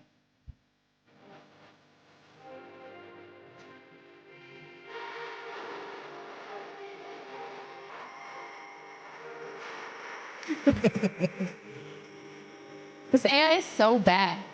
It could not be worse. It looks like it's from like 1997. Bro. It looks like a fucking Jamiroquai video. The boomers cannot comprehend the levels of propaganda that their grandchildren are being inundated with on Instagram. It's truly incredible. Andreas Oxner sent $100. Where did it go? There it is. Context was everything with Nick's clip. Before we can have a white country, we must defeat Zog. I love you guys. All make great points. Best episode yet. Thank you so much. We really appreciate it. Dan Zammit sent $5. Blonde, your take is stupid. You have no concept of what it's going to take to achieve victory. And because of that, you and like-minded wignats could literally ruin it for everyone. Do you guys know what it's really going to take to be victorious? Do you know the amount of horrible violence that's going to have to occur for true? I don't think that you understand what's coming here. It's like, oh, this one guy is going to be our savior, and if you talk against us, you're going to stop the movement from certain victory. It's like, what the fuck? Do you people have any idea what is coming? It's going to take all of us. It's going to take all of us. And I just think... Get off my ass, Dan Zammit. I just think we could be focusing on Randy Fine a little bit more. Don't make me focus on that guy. $10. Christ is king. Arvel is a Waco waiting to happen, and hiding in the mountains didn't work for the Weavers. Rebecca, beyond being a keyboard warrior, what have you done to help in real life to make this country better for your kids? Oh, I had kids. The fact that I can even have a part-time job is like an astonishing accomplishment for a mother of small children. What do you want me to do here? Do you want me to put my kids in daycare so I can work for the cause? I can manage this show, and I'm barely doing that. I want you to cook dinner. Yeah, I cook dinner all the time. Do you guys know how fucking tired I am? My baby woke me up last night 10 times. 10 times. She's got a fever. There are boogers everywhere. I'm dealing with dogs, cooking my husband dinner, breakfast, lunches. cleaning, outline. Like I'm so stretched thin. I cannot do anything else. Stop asking me to do more shit. Stop asking me to vote. Stop asking me to get B-roll. Vote. No more. Reinhardt sent $10. I don't appreciate the condescending line. What are we, double? We lost Cameron. Oh, did he just like quit?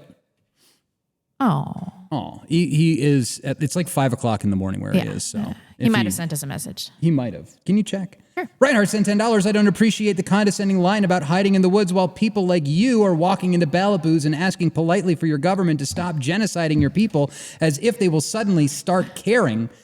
He's back. Cameron, do you want to go to bed? It's no big deal. If you want to go to bed, you can. Yeah. It's late. Have a little sleepy sleep. We're not going to murder each other, probably. Daddy can't go to bed before the kid. Bro. Well, no, listen. When I'm talking about voting and getting involved in politics, I'm talking about this shit at the local level. I'm talking about your town, your county, your region, your state. And that's where it ends. When it comes to campaigning for Trump or donating to the Republican blah, blah, blah committee for blah, blah, blah in the Senate, fuck all of those people. Cut them off. Stop giving your money to Ben Shapiro. Stop giving your money to these dumb PACs that are, allowing these elected leaders to go and kiss the wall. But when it comes to local, that's a different story. Locally, you can run your own candidates. Locally, you can run as a candidate. And locally, there's a lot that can be done against the federal government when it comes to electing a sheriff, appointing a chief of police, enacting new ordinances in the city to prevent, people from blasting hip hop as they drive down the beach. Yeah. You can do things locally that will make your area a better place. So that's what I'm talking about. I'm not saying that at the federal or national level we're going to vote our way out of this, but at the local level we've got to be giving it everything everywhere all the time. Mustang Blue 86 and $50. I believe Nick's main point is to seize the reins of power. Right now, he's the closest to doing so. That's true. And that's why we should be supporting him. Robert sent $25. I agree with Cameron. The white pill behind this airing out of our differences on our side is a healthy discourse, which was inevitable, but let's not give Shapiro the satisfaction of watching us bicker as our movement naturally grows. We are a team. 07. Well, we just have to bicker and then get over it. That's the key. True. Dave and I will be back on Monday with Emily Yukis. True. Tolerating each other once again. True. And we will be drinking some of this amazing coffee from Above Time Coffee Roasters. Can we drink the blonde on Monday? Yeah. Nice. The blonde roast has the most caffeine. Fuck yeah. I am definitely into that. Mustang Blue 86 and $50. That being said, he also said that to live in a cohesive society, you need a populace that looks the same, talks the same, and believes all the same things. True. I agree. That's why the Hart-Celler Act sucks so much. And the Protestant Reformation. Kidding. Reinhardt sent $10. While we are building communities from the ground up and nationwide networks of whites that actually give a fuck, you'll be alone clutching your guns, not knowing who to trust, while we have a standing army already on the move. See, Reinhardt, you're wrong about that. Not if you play both sides. Bro. Dan Zametson, $5. You just said, never thought we'd get to where we are. No thanks to you. We were the ones who were not blackpilled. Let us do our things. Jimmy C. sent $10. My hood in Brooklyn is heavily Muslim. The voter map showed my district went to Cuomo, as well as other hoods I know to be heavily Muslim. It was the liberal and Jew areas that all went for Mamdani. It was very telling. I think that's true. He said that all went to Muhammad. His name is Zohran Mamdani. Mamdani. Get used to it. He's going to kick the Jews out of New York. Thomas More, he's going to fuck up New York. I don't know, man. Thomas More sent $11. With the election of Spanberger and Mamdani, do you feel like there's a considerable threat from future progressive security coalition that will have zero qualms about ignoring Supreme Court injunctions, redefining liberty, and mass censorship online? Yeah, well, they're the CIA. This is like the CIA deep state coming back out of the ground, cracking their knuckles, waking back up, taking control. That's what's going on. Yeah, but violation of these kinds of things, it cuts both ways. If we seize power, we could just indiscriminately be canceling and censoring people, and it wouldn't really matter. We can cancel and censor people without seizing power. We can just do it now. Yeah, I mean... Ben Shapiro. People on the right are so worried about hypocrisy. It's like, and it's funny too, because it's like I've read, and everybody should read Rules for Radicals. And any conservative Republican that's like, oh, we shouldn't resort to the left's tactics. Fuck you. No, we're going to use any tactics. And if that means switching parties to Democrat and running for governor like I did in 2023, we're doing it. Nothing is off limits politically when it comes to winning. Targeted assassinations disavowed. Don't do that. That's bad. Violence is bad. Big Mad Lad sent $10. I want to like Nick, but it seems like he always attacks other white nationalists. Attacking Arvol was too far. His ego is getting too big. He seems to beat Nick first. We need to beat white first over multiracial America first. There is a reason for that. I mean, to withstand what Nick has withstood over the years, you have to have, you basically have to be like a bona fide narcissist. Just to withstand those things. I mean, it must have been so terrible. I don't think he's a narc. He wasn't when I met him. I don't know. I mean, he's certainly a nice got young kid. He has a healthy ego on him, I would say. He would admit as much. Yeah, I think he has and you do need to have a healthy ego to be in the space. Oh, yeah. People ankle biting you all the time. A real Ubermensch sent $88. The best thing for whites is whatever thing reduces Jewish power over us. We can't afford infighting. We can do that later. Right now, we need to apply all efforts to reducing their institutional power. It goes for Nick. It goes for Devin. Yeah, I'm not going to do any infighting for like 2 weeks. Good. I think that's good. That'd be nice. Moratorium on infighting for 2 weeks. How's that? Dan Zamet sent $10. Now Israel is the world superpower. We are in a Gaza-like prison state where we are essayed by blacks, sexually assaulted by blacks every day because Princess wanted an ethno-state instead of a 95% white country / mass expulsion of Jews with the ethno-state coming next year. Oh my God, these Groyper hypotheticals, dude. These are great. Anonymous sent $50. What do you guys think about the heritage American position like Thomas Rousseau or General 1776 in taking back our history? I've been hearing a lot about this General 1776 guy. Have you heard of him? A little bit, yeah. My dad listens to his podcast spaces like every morning. I guess he's like 6 to 9 a.m. on the East Coast, and it's just too early for me to get up. But I mean, yeah, the whole heritage American thing, I mean, it's important to understand your history and like look at the first acts of the Congress. It was for free white people, right? That's who could be a free white person of good character who had lived here for 2 years was who was eligible to be an American. And we lost all of that with Hart-Celler. So, I mean, and Thomas Rousseau has an open invitation to come on the show anytime he wants. Oh, yeah, of course. Patriot Front did do some good stuff up here. They exposed a lot of corruption in Coeur d'Alene when they got arrested, so... I retract my position that they were feds. I used to think that. Really? Yeah. See, I never thought that. Because I knew who these people were for a while. I never fell for that. I regret that, and I am sorry. I just didn't like them. And now that they did do a lot of good stuff in Coeur d'Alene with their trial. They got rid of our shit prosecutor, Wes Somerton. Randy Fine. No, Wes Somerton. They got rid of him because he committed Youngblood and Brady violations against them, and they were illegally detained and searched. Shit, we're about to reach our goal. Oh, we are close. I can't even read that. The green is too neon. Dan Zamet sent $10. You can stand behind white solidarity, but you're going to be standing there forever because you have no clue how to win, dummy. How to win what? How to win, dummy. How do you know how to win? Midnight Sun sent $10. Well, he's talking about politics. Look, politics is something we're going to talk about as a relic of the past here, I think, for a good 5 to 10 years. I mean, does politics, most of what we talk about on this program has nothing to do with electoral politics. So much that's happening is happening outside of democracy pro forma. So it stands to reason over the next, I'd say, the remainder of the decade, you're going to see a total transformation of our politics as we understand it in ways that I just think we're at a moment in time in which the whole population is on the cusp of real radicalization. And that's going to come not just because the social contract has been breached, some of these things we talked about, but because the economy itself is fucked up. That's what this all comes down to is the economic structure of the country, right? What is it that keeps all of these tribal groups together?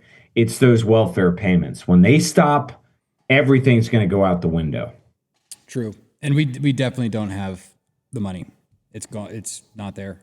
It's not there. And China's yanking our chain too. Midnight Sun sent $10. Just like a GOP candidate shifting from the primary to the general, Nick is adjusting his message with over 250,000 registered TPUSA students in a power vacuum after Kirk's death. If he captures even a slice of that crowd, it's a big win. We didn't even talk about the New York Times article, which I know was kind of a positive thing because of the picture that they used, which is the best picture of Nick Fuentes that must have been ever taken. Look at this.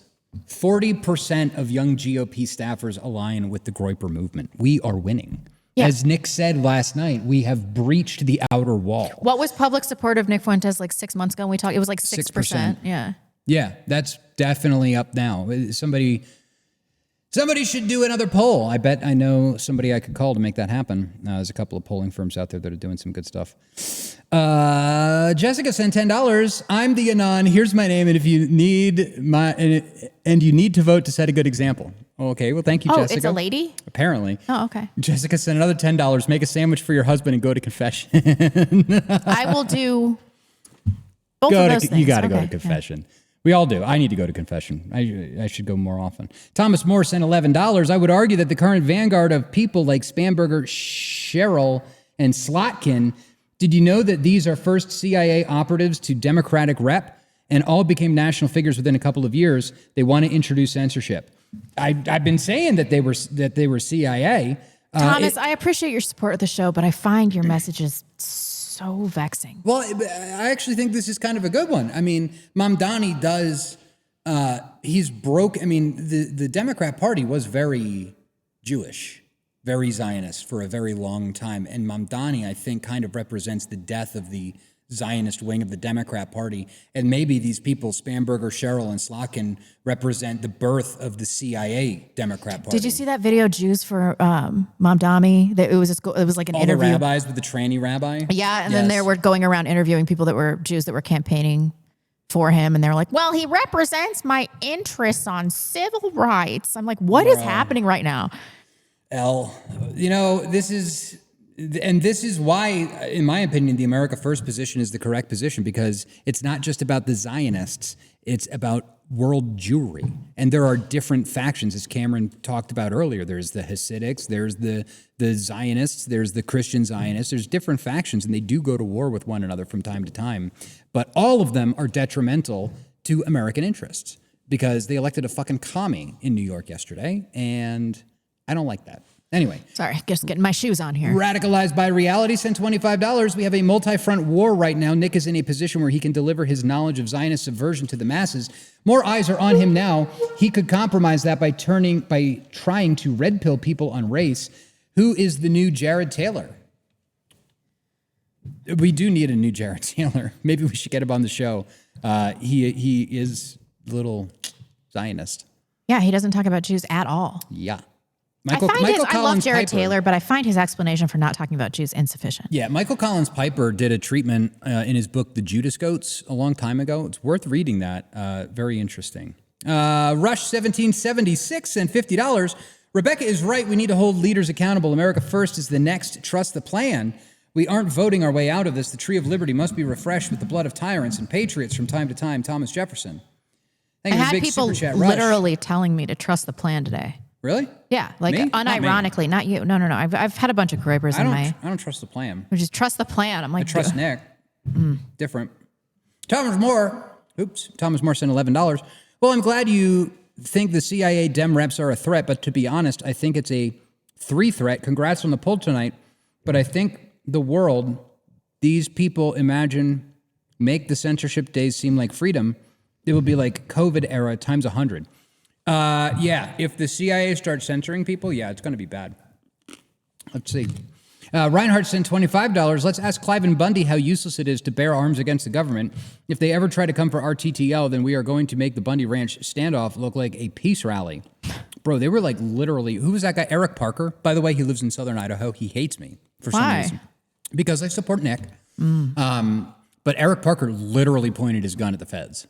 And he's free, and he's telling me that Nick's a Fed? Bro, come on. Eric. Hey, I don't think Nick's a Fed. I don't think Nick's a Fed, obviously. I think Cam's a Fed. No, you're the Fed. Reinhardt sent $10. And all of this, and for all this glazing you're doing on his behalf, are you even going to get an apology From Nick for saying that he doesn't trust you on multiple occasions. No, probably not. And you know what? Nick doesn't owe me jack shit. So I don't really give a fuck. Yeah, that's lame, though. Doesn't matter. Don't care. Thomas Morse sent $11. I enjoy Cam's views, but I'm sure what he means of a power structure outside. I'm not sure what he means of a power structure outside of electoral politics. He gives various nebulous ideas, stock crashes, male uprisings, but there is no detail on how all of this will metastasize. You know, Well, you're Cameron should be watching the it. leader of America First. Well, you're watching it. You're watching an organizational structure. That's what this podcast is all about. And as I pointed out earlier, now we're a node and we're in a network, right? Now, as to the specifics of how that is going to operationalize, well, I can't possibly know that. It's too soon to say. What I am absolutely confident in, however, is that the electoral machine, as we understand it, that's going to be insufficient to deal with what's coming, right? If you have mass looting and criminality in the streets, and you have insufficient organization at the federal level, and we know at the local and municipal level it's a joke, that's going to create a very dangerous and uncertain environment. And we're going to have to see who fills that vacuum. My great fear in all of this is not that there won't be a reorganization. That's what you're seeing in Europe. That's what you're seeing in countries like England, where new parties are forming on the street, right? Don't take my word for it. All you got to do is go on YouTube and you'll see evidence of this everywhere. The same thing is happening in New Zealand, in Australia. It's happening across Western Europe as well. My fear in all of this is leadership. And that, to some degree, was the subject of this podcast. That's what we talked about. Leadership can make or break everything. We've seen that with Donald Trump. Look at the energy that Donald Trump had. I mean, basically, he was competitive in 3 presidential elections in a row, and he won twice. And what has he done with it? And I'm not convinced that all of this is because he's compromised. I don't think that that's the case. I think a lot of this is because he's a shitty leader, because he's not qualified to be president, because he doesn't know how to implement executive authority or discipline. He has none of those things. So who we select that gets us from A to Z, that is everything. That can make or break us. That can take the energy, the enthusiasm, the spontaneous organization, as I like to say on the street, and destroy all of it. So we've got to be extremely meticulous. And I support what Rebecca said tonight 100%. If people deviate, we've got to hold them accountable. And remember something else here, folks. There are powerful actors arrayed against us. So things like compromise are a problem. We got to pay attention to that. Is it fair to say that Donald Trump is compromised? Yeah, it seems to be, right? And we've talked about that on the show before as well. It seems to be that Miriam Adelson and her cohort of Zionist donors completely bought his presidency. That's a fucking problem. And I think it's destroyed him. I really do. And unfortunately, as Rebecca said earlier, she's 100% right. The magatards don't accept that. They won't listen to you. This is a problem. This could destroy everything. Where are we? Here we are. Dutiful Fascist and $10. Dave, did you work in Kansas politics? I think we worked together. I did, 2018 to 2019. I was out door knocking for Chris Kobach. So it's very possible that we cross paths. Get in touch. I'm sure. Whatever became of Chris Kobach? I remember him. I met him way back when. He's in office. He's still a good guy. He got totally fucking chewed up and spit out by the first Trump administration. Remember that? Yeah. Remember that photo of him when he showed up at Mar-a-Lago or wherever it was, Trump's golf course, and he had the binder and it said mass deportations on the front of it, and they like zoomed in with like a super telephoto lens. Yeah, man, Chris, I still like Chris. He recently fired William Hendricks. William Hendricks was involved in the group chat leak of the Kansas Young Republicans, and I fucking hate the fact that Kobach fired him. That was wrong, and he shouldn't have done it. But that aside, Kobach has been okay. Thomas Moore sent 11. Dude, I am doing a live stream. Thomas Moore sent $11. Let me add another vexing super chat. I think that there is a lateral argument for Glenn Youngkin's style future government. I think a future Democratic government is going to overstep morally, and then we are going to be in a popularly appealing position to exploit. I don't really know what that means other than like if the when the Democrats win in 2028, if they win in 2028, I think that they're going to bring the full force of the state down on anybody to the right of Mao. And I think it's going to get bad. I mean, I was seeing video earlier today. I can probably pull that up pretty quick of what's going on in Ukraine right now. And, you know, I basically think that that's what America's going to look like. Yeah, here it is. This is from earlier today in Ukraine. A bunch of Zelensky's thugs stormed an Orthodox church in Ukraine, Azov battalion types. I think that, you know, this would be something we could see in 2028 if, did I not put that on the screen? I might not have put that on the screen. I saw it. Well, yeah, because we were watching it on our screen. Oh. The viewers didn't see it. A bunch of thugs going to a church, waving baseball bats and guns around. Yeah, I mean, yeah. I could see something really bad happening in this country if the wrong people get elected, for sure. Penelope Maynard sent $150. Thank you for the big super chat. Similarly, Devin Stack, Blackpilled flipped me from a nation white nationalist to a steadfast, intractable white nationalist. Still, Fuentes' extemporaneous diatribes are outstanding. Totally agree. Absolutely. Thank you so much, Penelope. I'm a huge fan. Bro, makes my blood run hot. Like, he starts screaming about these people, and I'm like, ah. Anyway, Rivers of Blood sent $10 on Entropy. New Murdoch AMA just dropped. We'll be listening to it after the show today. Keep up the great work, all of you. Anonymous sent $10. Oh me, oh my, which way to the Versailles Ball, where I saw the beautiful lady heading last week. Twould love to ask her for a dance. Simp. No, I'm okay. Simpler. Send it back. Send the super chat. Oh, thank you. Super chat has been deported. That's right. I think that brings us up to date there. There might be some super chats on your YouTube channel. I'm going to check our BTC Pay server. This one. Oh, come on, you. This is the exciting part of the show. We are up to date there. Let me pull Thomas up. Moore sent $11. That's exactly what I mean. Eventually, after the Neo-French Revolution, there will need to be people to call out what is objectively bad, and I don't think Reupers or Zionists can do something like that. It might not be best, but it won't be worst. What? Well, we got a lot over this here. This guy's doing a lot of thinking, that's for sure. Definitely. Go ahead. Keep thinking, brother. Maui County, keep up the great work, guys. Thank you so much. Jacob Winkleman, sus. Monday, I super chatted via Entropy under the name Black Behavior containing the message Truce. It was not read. I don't necessarily care as long as you guys got the money. Entropy's so shit. Yeah, it goes back and forth. I got a text earlier from somebody else. What the fuck? Frank Vandersloot sponsors Candace Owens? Oh, Bro, Candace Owens is taking Mormon money? I don't know. Probably. What the? Yo, Frank, come on, hook a brother up.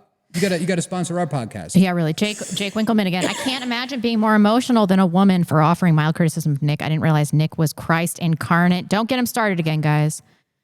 Landcraft says, both parties are Zionists. Both parties are non-racist. If you go get an anti-Zionist, non-racist caucus, that's an improvement. You may have to weigh what their views on race are, whether or not to vote. That is true. Dick Boner, Mr. Dick Boner. New York City was lost because of the amount of foreign and welfare leeches have crossed the point of no return. Same goes for New Jersey. True. It was also true. Orwell's Goon, the Greek proverb, a society truly grows great when old men plant trees whose shade they know they will never enjoy. We have to accept that we will not live to see the full victory, so keep the faith, truth. Jacob Winkleman. We'll see about that. We'll see. Denying criticism. Sorry, go ahead. No, go ahead. Denying criticism of Nick is so spiritually brown, I cannot believe it. It's Q-coded, honestly. Dude Mon says, seeing too many completely brainwashed groip-tard super chatters, anti-groip support from me. Groipers, I will enjoy pointing and laughing at you in a couple of years. Listen to War Strike. Holy shit, Frank Vandersloot is sponsoring Candace Owens. I have to go to the bathroom. What? I'll be really quick. This is crazy. Can you read these? Yeah, sure. Yeah, here, give me this. Bro, Frank, come on. We need your money. What are you doing? Where did you leave off? Jacob Winkleman, Dude Bond, did we do that? Chris Disking? Yep, we did it already. Quick. Did we work together in the Kobach campaign? LMAO? True. Seraphin sent $19.99. Wings will die waiting for that 6'3" Yeet Chad to show up. Prioritize Nick and his movement. As a Latino, I can recognize Yeets are supreme, but we need to get rid of J Power first. Then we can talk about sending me back. We will be talking about sending you back. Pretty funny. Or did I read backwards? I think you read backwards. Rebecca, who the hell knows? Just keep going. Did we hit our goal? Or chat, tell me. I'm finally looking at the actual chat. Did we read Orwell's Goon yet? A Greek proverb: "A society truly grows when old men plant trees whose shade they know they'll never enjoy." I think that's where she left off. New York City was lost because of the amount of foreign and welfare leeches that have crossed the point of no return. We read that already. Okay, too. So I think we're all caught up. Okay. Very good. Very good. Now we will awkwardly wait for Rebecca to get back from the bathroom. I think you have the power, brother. If you want to end the show, go ahead and do it. Take her away. It's my show now. Dark Dave It's your mode. show. Dark Dave did mode activated. Did we hit our goal or no? We did, by the way. All right. Thank you all so much to everybody who super chatted the show. We appreciate it. Lightning fast urination. Well, well, women can do that. I don't get it. You know, we're over here like trickling impressive. out a couple. I've had to pee for like 2 hours, so. What you guys don't know is she didn't actually go to the bathroom. She just stepped off camera. Yeah, really. Thank you so much for joining us. This is The Backlash. We'll see you on Monday with Emily Yukas. See you guys later.